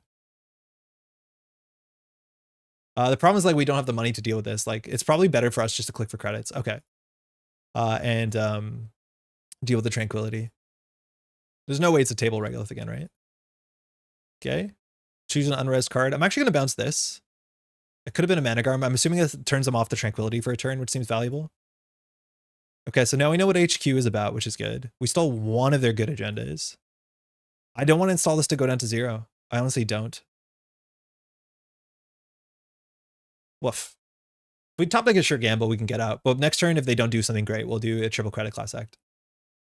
Break all and boomerang works? Yeah. I think that changed when they updated for the new format. They also could have pre-res their Tranquility. I think that's actually worth something. They should know that we know what that is. And so if it's Tranquility, they can res it before we access, not after we start touching cards. And then we have to bounce the ice on R&D.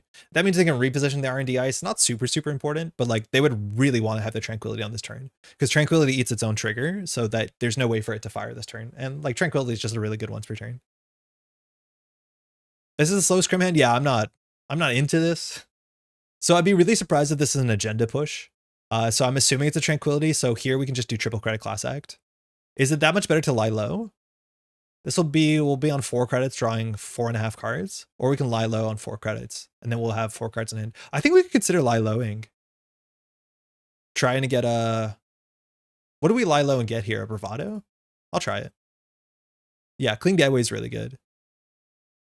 We're not very good at breaking drafter. Like we're on Carmen, we're not on Revolver, we're not on Game Dragon, we're not on Leech. Like we never break drafter. I don't think we install our Carmen at all. So now we have to Clean Gateway archives.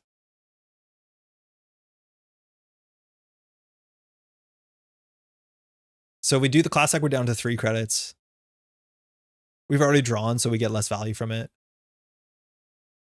Pre-install boomerang's pretty bad. Mutual favor. The only thing we want is our decoder. Maybe we should have just class acted. Maybe that was more responsible, but we didn't draw any money. We'll just get rid of that. All right. Sucks. We have to do boomerang transfer. That's the only way out. Not good. We're struggling.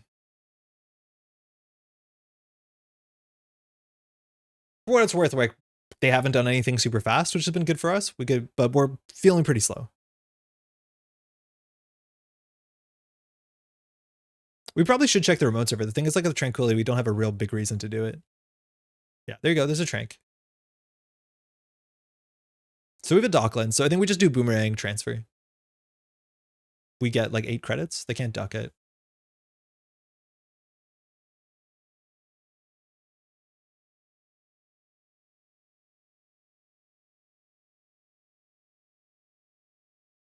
That might be a Managarm. We know they're on a Managarm.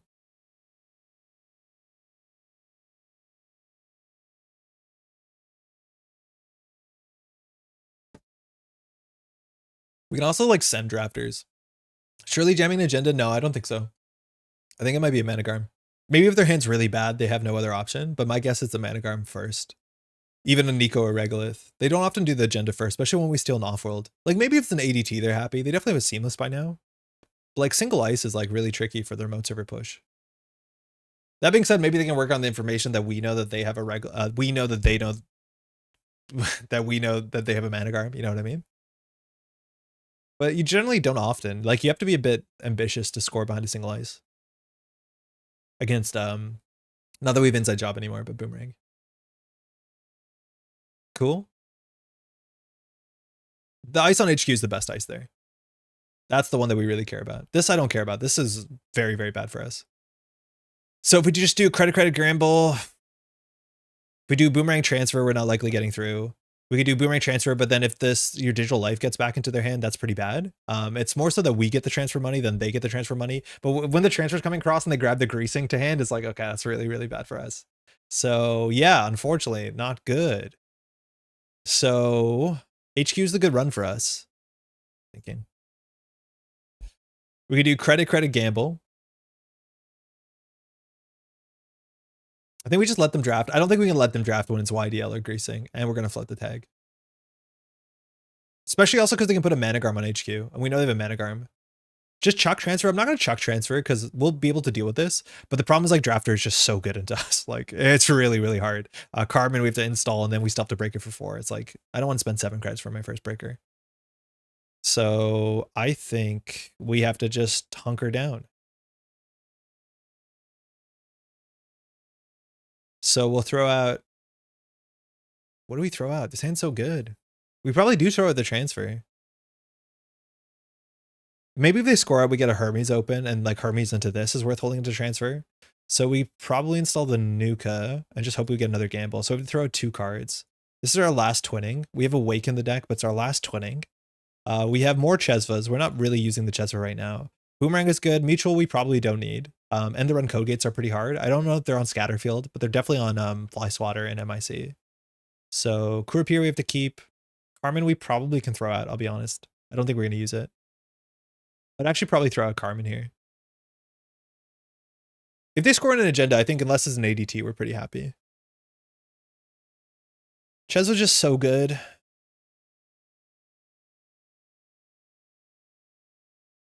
If we throw out the twinning, like the problem with the twinning is it has to be Chesva because we don't have companions. So I think we have to keep this. So I honestly would throw out the Carmen. I don't think there's a sentry they're running that we care about. I'm going to do it. It's like we're in such a bad spot. I think we have to do it. They'll assume we have a revolver or something, but there's no shot we're breaking 4 for a drafter.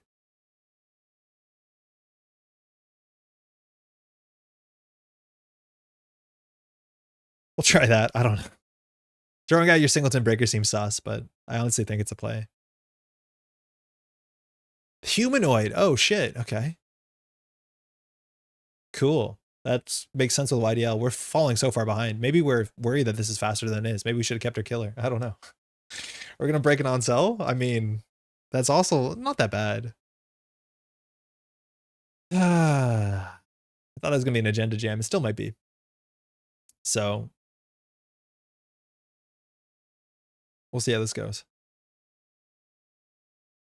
If we nuke, at least we can play most of the things. We could like boomerang bravado. As soon as we boomerang and run R&D, like they can res the ice, and then, you know, we get a bit less value from Hermes. Their hand at this point, they've drawn through literally half their deck, so their hand has to have like 2 to 3 agendas in it. So I don't know. We could like hard call Kurapura and then boomerang run HQ. I think this is like their happiest if this is an MIC. Maybe we'll contest the remote server for a bit, keep their money here, and then we'll keep the Hermes as on centrals. Trank draws another card, so it looks like they're not happy with what they have. They could end up discarding this turn. They probably do. So like they might be spin doctoring agendas back into archives.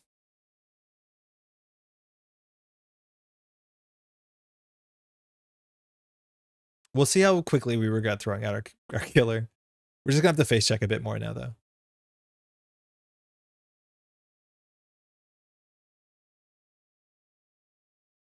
Maybe they are RC YDL at the end here. Yeah, they could. I wouldn't be surprised. There's also a chance that they're a big deal deck, which I think we have to watch out for. Like that, I think by definition means they're a salvo testing deck. We've seen very few cards that suggest that. Oh, you got this. But yeah, RLC is a nice way out of this. They've installed one, they drew cards. They have another install and they have an operation. Okay. So not unlikely to be an agenda.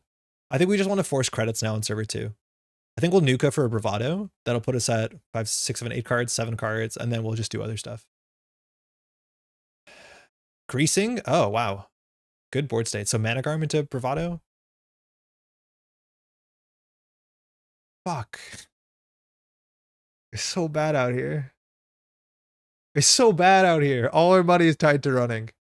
I shouldn't be surprised about that, but like, what's our goal here? To install these for 5 credits? I think we basically need a score so we can open up our HQ. We need to be a bit patient here.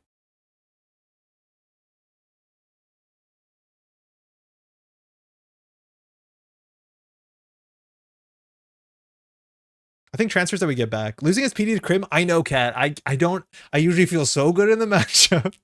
I feel terrible into this matchup. I mean, Ches will be worth something soon. I just think our play is like score out, bounce. We need the boomerangs, but we don't need 2 probably. We need them because we have no way of breaking drafter. The Crim lockout? The criminal throws out their killer. Oh no, I've locked out, he says. We lose because transfers are money. I think we're going to need these to land, but it's so good, right? Like it's 6 credits plus Docklands. So it's an 8 credit play. We just need them to score out and overextend, but like they're holding on. We need to get into HQ. I think this is a maintenance access respect, which I like this ice as maintenance access ice. The problem is like now this turn, if they find a YDL, which is not super likely, they're going to be on big deal. I wonder if we have to respect that or not. I don't feel good. I feel really bad.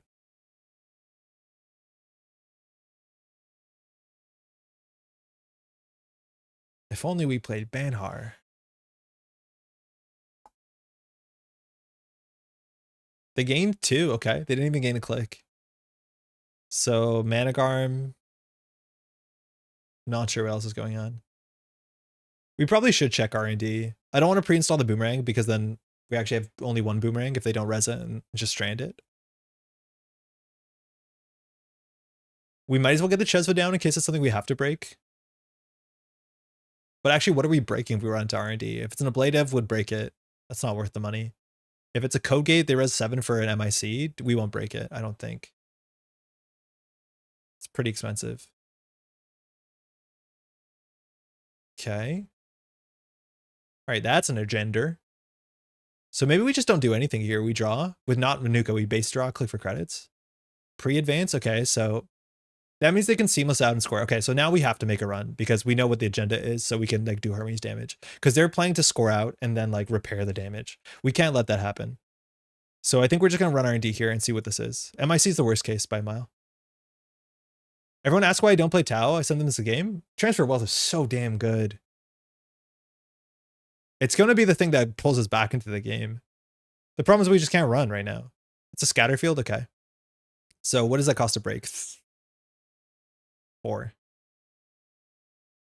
All right, the Chesva would have been sick. We need to touch an agenda here. They could technically put a Managarm on R&D.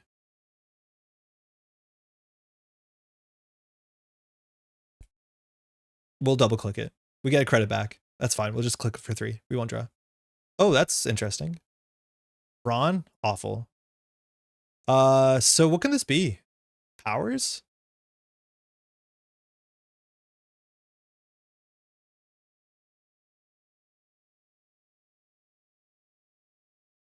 Cost us a credit to check it. Spin tracks. So now they may not score out. I'm not going to trash this. Generally, trashing the spins means like they can bring them back with ablatives and drafters and stuff like that. Now it's a lot harder for them to get more value from this. It allows them to fix their hand to some extent, but at least we're forking them. We know we can get through this for a couple credits every turn. They have a Brawn in hand. Oh, they just scored out. It's a vulnerability audit. My least favorite card, but this is sick. They're going to add a YDL back to hand, and now we can send it HQ and we'll transfer. We'll be back in the game. Fucking hate this card. Sorry, my language, but what a butt design. They didn't have a seamless. What is going on here? Yeah, we definitely should have got the Chesva down.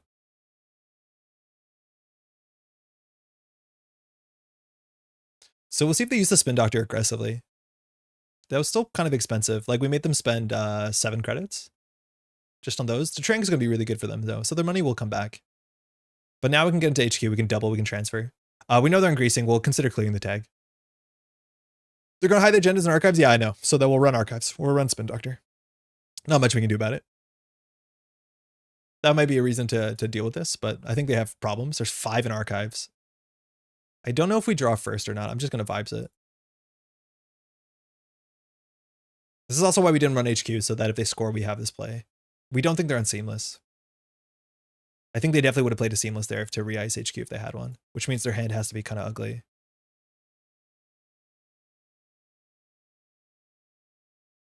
Yeah, they're on Big Deal. Okay, we don't trash that. Humanoid, we will trash that. We'll gain 2. Boomerang's back. I think we'll run archives, and then we'll remove the tag.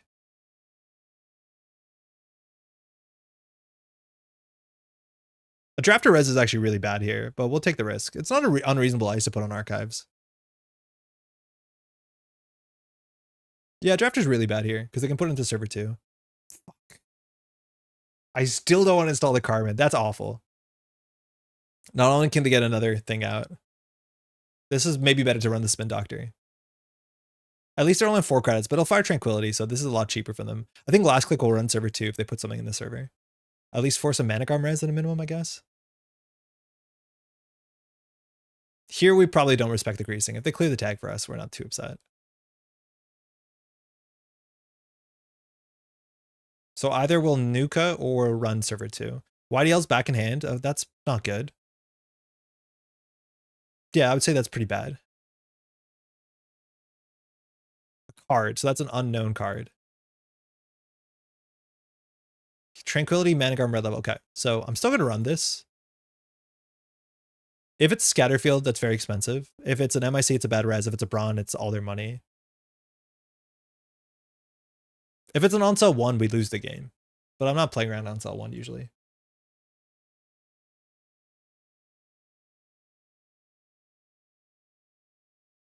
We ideally want to see a Brawn.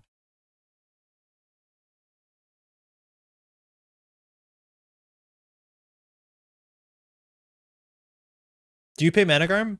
Maybe. Nice. Okay, that's a Brawn. That's good. So now they have no money. With the top secret scoop of Ansel 2? I hope it's coming. No install with the Brawn. They could have installed an Ablade if they didn't. I don't know why. So now they're bottomed out. At least they do credit YDL. But then we can hopefully Nuka get the money back. So the first time I've heard someone say Onsell 1. Sorry, Onsell 3. Onsell 3 is coming, right? All right, so this is probably an agenda. I want more 2.0 ice. I do want more 2.0 ice. They're generally pretty interesting. Okay, so we don't have a boomerang. So we can just start sending it into this. But we do not have the boomerang. So my guess is we actually have to Chesva run R&D for a single and hope. Spin Doctor didn't get used, so the agendas have to be somewhere. So I think we do Chesva Bravado. Go for a single. We can't really twinning because we'd have to clear the tag. So we need to get a good bounce here. I think they're going to score out.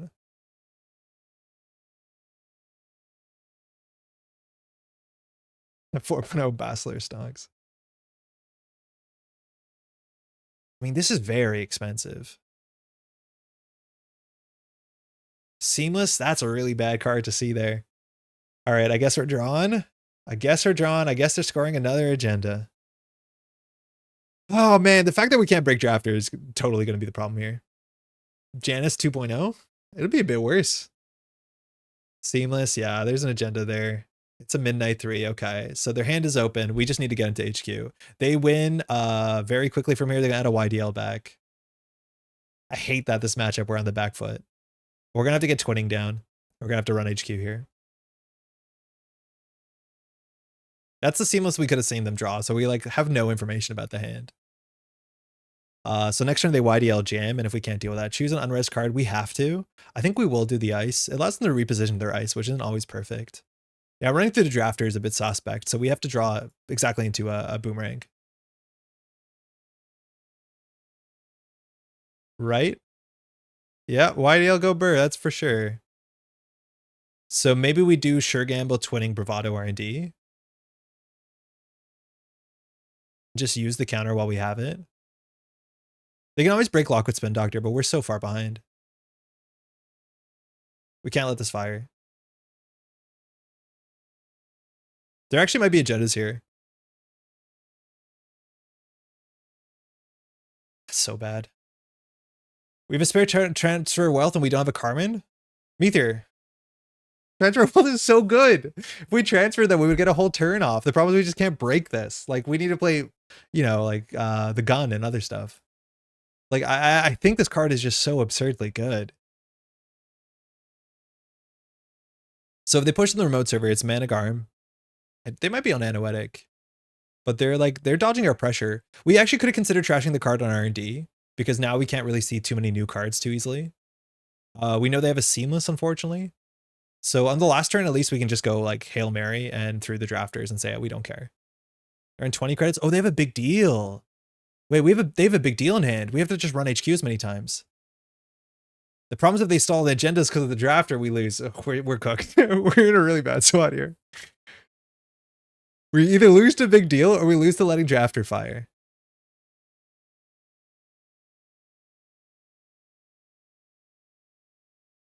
The mulligan was horrible. It was really bad, but like honestly, this is the best card that we could ask for besides Boomerang. Installing our Carmen and breaking the drafter is like not going to solve this. This is just really hard for us to deal with. Again, this is the board state you want to Banhar.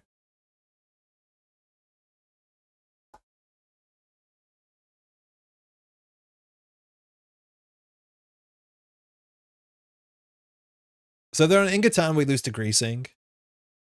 They have a big deal in hand. We lose to that. If they jam the remote server, we lose to that on Seamless. I don't think we run this. I don't think we can afford to. Because if we triple click the Brawn, no, we just have to get lucky on Centrals. So our goal here is basically to figure out, draw a Boomerang, transfer HQ, trash an agenda, steal an agenda to bounce server 2, and then trash the big deal. That is the only way we win.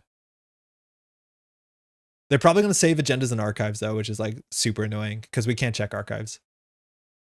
We can't take their word for it. The archives, the drafter on archives was really, really bad for us. They discarded 3 cards. That's really good. So we have to find a Boomerang here. Okay, well, we had a good run. So the top of our idea is known. We can like get a Spin Doctor shuffle, but they probably won't let us shuffle. We can maybe like run the archives and assume that there's too many agendas on the table and they don't know where to put all of them. Like that's a line, and then they shuffle and then we go somewhere else. Like, let's talk about it. R&D is known. We can see 2 cards, so we can see 1 card underneath. The problem is they still have a big deal in hand. So if they have a big deal, we lose next turn to anything because they can score every agenda in the game. So if we transfer through the drafter, they put their agenda in server 2. But if you already have an agenda in server 2, what does that matter? I still think we just transfer a couple times. Get one more draw for rank. It's still not very good odds. If we draw once for Rang, it's a 2 and 19. Then we Rang and then we transfer. I think we'd rather just get 2 transfers and say drafter, we don't care. The issue is like if WD threw out the agendas and archives, that's really, really bad for us. I'm just going to send it. We'll check if the top deck was a boomerang after. But we just have to full send it. This means they can put an agenda in this remote server too, which is bad. If they're worried that we're going to fork this. But oh my god, yeah, we did nothing this game. Hey, Lunari, hola, how's it going? God, YDL is so good in this. It's really, really good. It keeps them fluid. It threatens the drafters. YDL's back. We don't care. That's just padding in the hand, though. But I do think any extra agendas are in archives. If their hand should be empty here if they're doing it right. Odds are better than 19 because we've been class acting. Oh, that's good. I guess we pay 5. Oh, hold on. Oh, we pay 5 at the Cheswa. That's fine then. We needed to use the Cheswa. So we'll do DECKLISTS twinning. YDL. Pulse. Red level.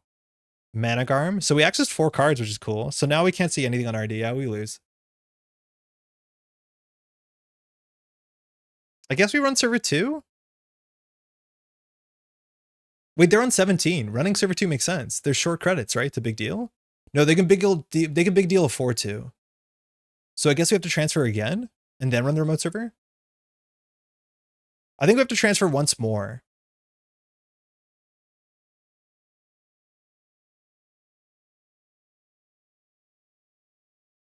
Meteor, isn't this transfer really good? It says firing the drafter for the 4th time. They have YDL?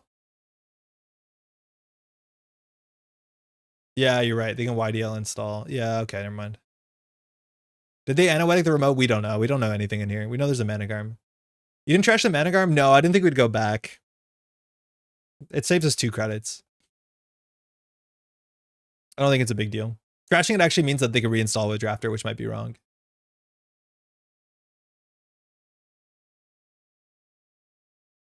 All right.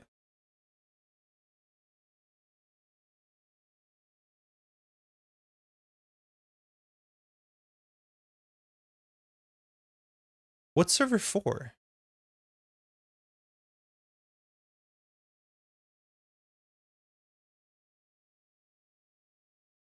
We can't run archives. We can't run HQ because they'll draft an agenda. So tranquility, okay. So if they have a 4-2 in hand, we still lose. So we tried our best.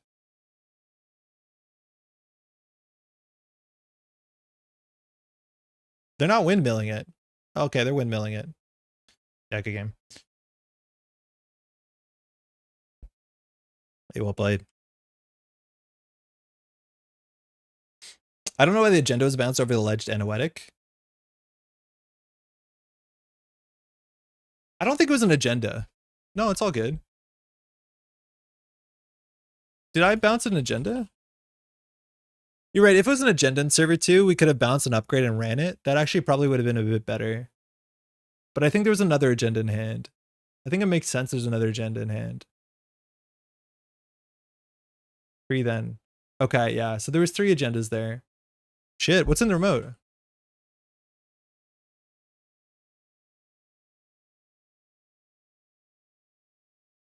First shot was 2 of 7, and then we added 1. Yeah, if we think there was an agenda in server 2, we could consider just running server 2. I think it might be Anoetic Managarm, so it's Skunk Void. Okay, so I'm glad we didn't challenge that. Okay.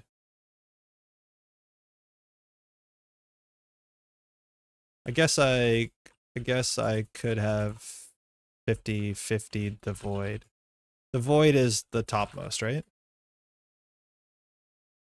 Yeah, even if we do that, we lose, though. If we run the remote server, we 50-50 the Void. Yeah, so we know that innermost is the Managarm, so we could have bounced the Void, ran their remote server, not cared about credits, and then we would steal the dust, but they still have it in hand. Yeah, it's not a 50-50 on the Anoetic. We actually probably have more of a 70-30, if you want to say that, because we know we saw the Managarm in hand in the early game, and it ended up on the Tranquility sooner. So it's very likely the top card's the Anoetic, which our opponent there confirmed. I think what we should have done is last turn, we should have definitely trashed the thing from the top of R&D. And then we could chance of running R&D and seeing more cards. Because we only win also if we find the vulnerability audit. Yeah, good game. All day left. Yeah, that felt bad. That did not feel good from us. That's usually a really easy matchup. But we just did not spin up. We didn't have a great hand. I feel like our ability not to deal with Drafter, like I did obviously throw out our Breaker, and maybe only on this turn can we afford to fire the Drafter. I think the Drafter firing actually wasn't that bad for us. Feels like a rough influence spend, the Corpse. I think Noetic's actually really quite good right now. Right? Like if you're struggling to deal with Banhar and Botchless and stuff like that, like that's one of the few ways you actually can keep people out. Like I from what I've played Noetic, people weren't ready for it, especially Noetic and Managarm. Right? Like I do think the good host decks and are playing a Light the Fire, that's going to be an issue if that shows up for sure. But I actually kind of like Noetic right now.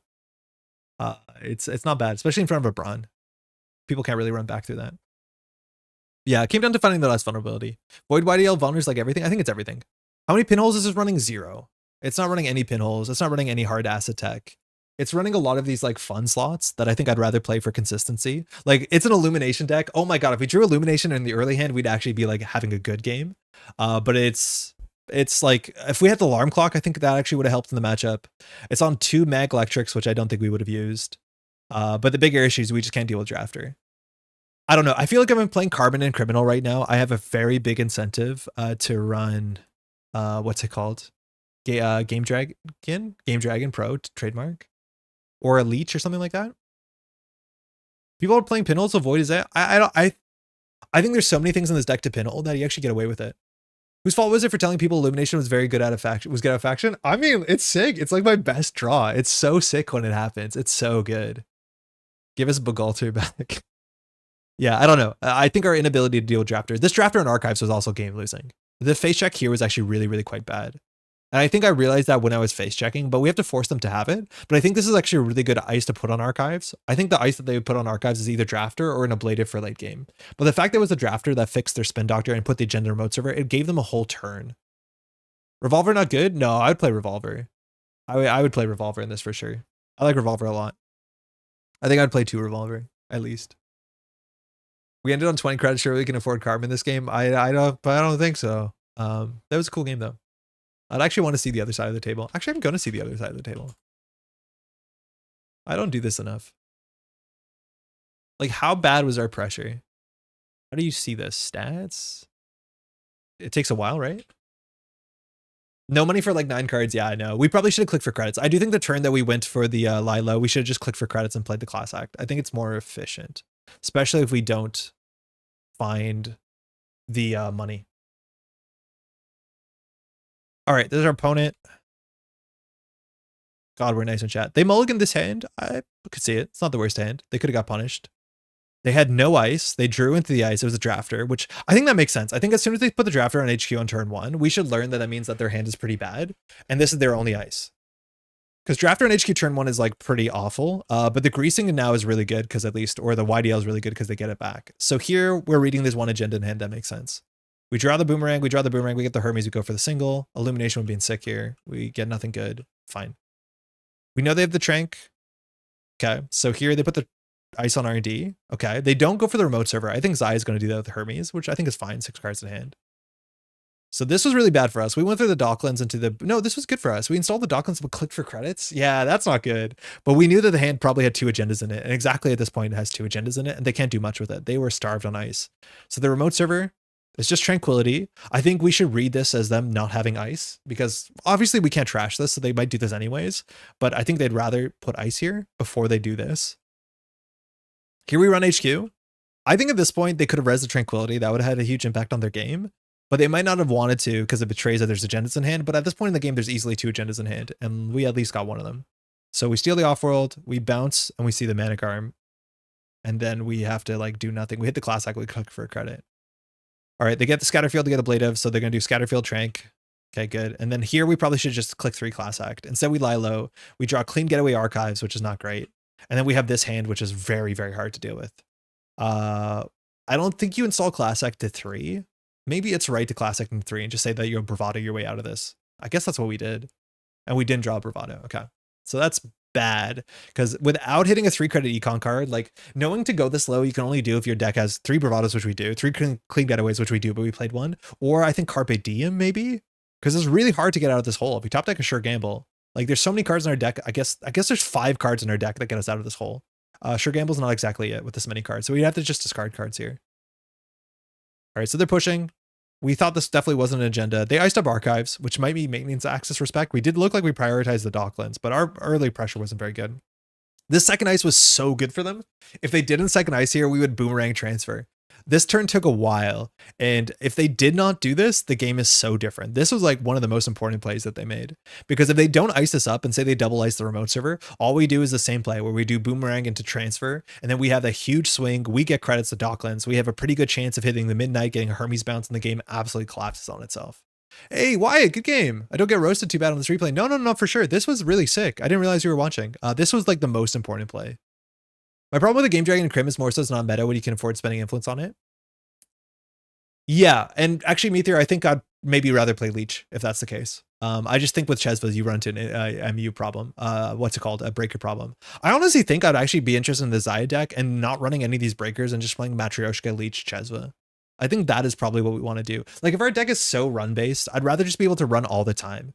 Like you could see that we fell apart because we were not able to run. And if you play Matryoshka, you don't have that issue. Like Matryoshka and Chesva gets you through just about everything in this deck, literally everything in this deck, barring, you know, some Esamoon and hammers and some other issues, but you can deal with those.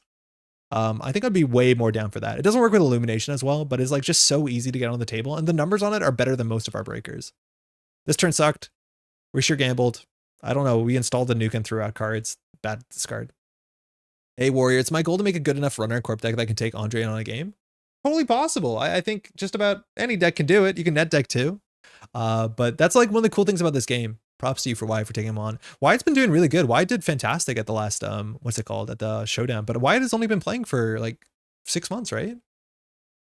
Humanoid. Okay. So at this point, again, 2 more agendas in hand makes sense. We've drawn through 20 cards. So we assume that there's actually 3 agendas in hand. It's not the case. So what does Wyatt do here? Manic Arm on the remote server, that's what we call. Drawing here is really strange. That means that we're missing probably ice, is my guess. At least I don't mean strange for what the hand is, but strange for your opponent. So there's the ice that we found it. And then here we can play an RLC. It looks like we're going to grease in and some vulnerability audit. At this point, the vulnerability audit got scored with no seamlesses, which is kind of really telling. And then it actually ended up haunting us because every time we ran R&D, we ran into a seamless. That's a different Wyatt? Oh, okay. That's a different Wyatt. Okay, I'm thinking of New York, New Jersey Wyatt. I'm from MTG, started last week. What? And prepping for NBC in a minute next weekend? Started last week. Okay, well, sick. That's really good. Well played.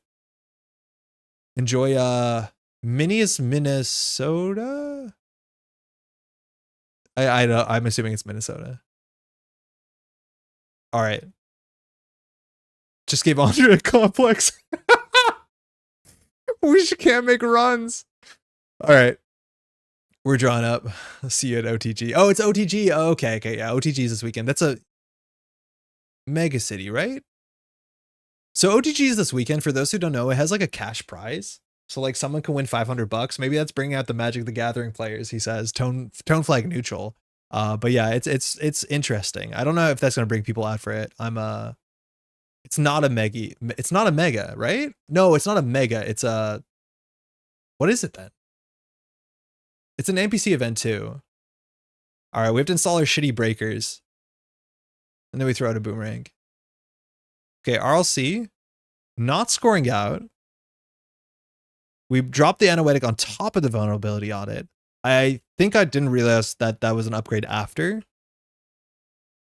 And then we pre-advance it, which I think is pretty cool. We were probably hoping with RLC there to draw into Seamless so that we actually can score it out, but we don't get it. Kind of like it's fun and exciting and not directly affiliated with energy is essentially perfect. Hey, Tron, are you playing on the weekend? Going to be a CTK technically, but as an NPC. Okay, cool. Energy would not sponsor a cash prize event. No, definitely not. But I think it became a cash prize event after, right? I'm really struggling with runner deck building because it feels impossible to cover both remotes, glacier, and horizontal assets effectively. Power guides, from what I've experienced so far, that's definitely true. And I do think decks right now can pull you very strongly into one direction over the other, and that can be an issue. What I've found is if I just play like reg stuff and then have like 4 or 5 slots for assets, you're generally in a pretty good spot, right? Like, is Hannah useless against Glacier? It's not the most useless card, but like Biobands is fine. Azimet and Fuencer Fueno are so little influence and so little slots that I'm okay playing those. So Would have had Daywee bring home that 5 hundo. Tron, if you have a good Daywee deck, I'm going to like a casual event on Saturday, and I would love to play Daywee in person if you're down to share it. We finished laser pricing for OTG. They look awesome. Oh, super cool. Historically, cash prizes have been hilariously ineffective at motivating Netrunner players, but we do come from a different background than MTG. Yes. Yeah, that's for sure. I know there's also issues where, like, at least here in Quebec, not that anybody had a real big reason to do cash prize Netrunner, but like you can't do it a lot of the times. A lot of stores don't want to take on that liability, let alone like playing cards for money hits different like law thresholds that become a bit more nuanced. All right, we face check here. I think we should have got the Cheswa down. It would have been credit neutral to get through the scatter field. We had to let the scatter field fire, which wasn't that bad. Spin Doctor on the table is what we expect. We see a single here. We needed to get a rip and a bounce. If we got a rip there, we'd be in such a good spot. Maybe that's why, instead of like, we just needed more money. Like in this turn, if we could get down our twinning and our Chesva, like, and we see 2 on R&D, that's where we start getting the threat up. Like we just needed to build the twinning from like turn whatever, and then go from there. Cause we're just not putting on no pressure here. I was really worried this would be an architect deployment test. Oh my God, if we did have the twinning and saw 2 cards, yeah, we would steal 2 points, bounce a vulnerability audit, and the game is so different. But like single axis is. Spin Doctor, we're not gonna trash it. Top deck a big deal. This vulnerability getting scored out was the best thing that happened to us. Obviously really good for our opponent, but now that we can do the play that only, this is the only play that gets us back into the game, which is boomerang transfer. So we get the 7. We trash a humanoid, which is fine. We don't get an agenda. There's probably about 2 agendas in hand at this point. DECKLISTS is only the first time. Here, it's likely that there's agendas in archives. How did they get there? Oh, we discarded end of turn. Okay. That makes sense. The problem is we checked archives and got so mad punished on it. I think we were hoping for this to be an ablative or just a scatter field or something else. Turns out it was the worst case. And this is so bad because not only does it not flush the Spin Doctor, it gives WD-40 an entire turn. I think this was the worst play that we made, unfortunately, just because it puts the agenda on the table, fires Tranquility home grid. If you top deck a Seamless, you can score it out. And I think that's exactly what happened. We charge this, the Brawn res. Oh no, yeah, we slowed down for a turn here, which is good. I think the Brawn here, you definitely could have put the Blade on the table. I'm not sure why and if you need to keep this there. It doesn't change too much, but it's a hard end to run. At least we break it for 1. Sometimes getting the Blade on the table is bad because we can farm it to deal with Brawn, but behind the Brawn is pretty good. Midnight 3 off the top. Okay. So credit YDL. We need a transfer here, I think. In my experience, Crim plays a bit more like Shaper used to now. Yeah, I can see that. I think if we had like the appropriate breakers, like say we had a 2-stack Matryoshka, I think we'd be sending it every single turn and making a run. But it's more so it feels like, you know, especially when you're playing Hermes, I need to sit back and like charge my twinning and then do like that sort of fork where like, oh, you're pushing, I'll push you off of it. And then you have to protect every server. I think I actually found a Daywee that feels good, but I have multiple games where flips to turns wasn't memeing. And I wasn't memeing. Flips more than turns, still in testing. Okay. I'm used to cash payouts from fighting games, but mostly just pots from registration fees. Yeah, I don't know. Even going, like I'm going to a Flesh and Blood pre-release tomorrow, and like for every win, you get a pack of a product that's not out yet. So that's even more valuable to some people. And even then it feels like it does change how seriously people take the matches. Not that people don't take matches seriously in competitive Netrunner, but it's like, I don't know. People say it's a vibes thing. Kind of is. All right, we hit a Nuka here. We're looking for a boomerang. We don't find it. We can't really, we actually maybe could have just sent it through the drafter here because the server already has an agenda. So the worst case scenario is like a Mana Garm ends up on HQ, and I don't think that we care that much. Like actually, if we think there's an agenda in here, which I think is pretty likely, we probably can just send the drafter. We Cheswa Bravado, trying to hope for something to swing back the Midnight 3. Still no Seamless. Oh, we saw the Seamless, and then the Seamless gets played. Okay. Midnight 3 we draw. Hand is so flooded. Problem is the drafter is so good. Shout out to Pulse, one of the HB ways you can maybe deal with Deep Dive, maybe. And then from here, we have a draw, we have nothing. And from here, I think we're pretty bad. We try and set up our multi-axis engine. See another Seamless, I think? Yeah, we see another Seamless. And at this point, anything in the remote server on top of Mana Garm and Oetic is pretty good. So all our opponent has to do here is like YDL. Second YDL is not even super necessary, but the Mana Garm and Oetic is so good, you don't need a second ice on the Brawn and just install an agenda. So now we're forked like 3 different ways. We're forked because the agendas are in archives. Only there's 2 points in archives. I think our opponent, if they actually threw out more agendas, I think the right play is to throw out 2 agendas. Maybe right's not the term, but I think the lower risk line is to throw out 2 agendas, just because there's less damage we can do with Hermes. And the fact that we can't fork the Spin Doctor, fork archives, that's really, really hard for us. We know that there's a big deal here. And so now we have to make sure that they're on sub 17 credits. And once this fires, it gets a YDL back. That doesn't even matter. We have to run the remote server, which is Animatic Managarm. I don't think we have a way out here. The only thing that we could have done is last turn is trash another card on R&D.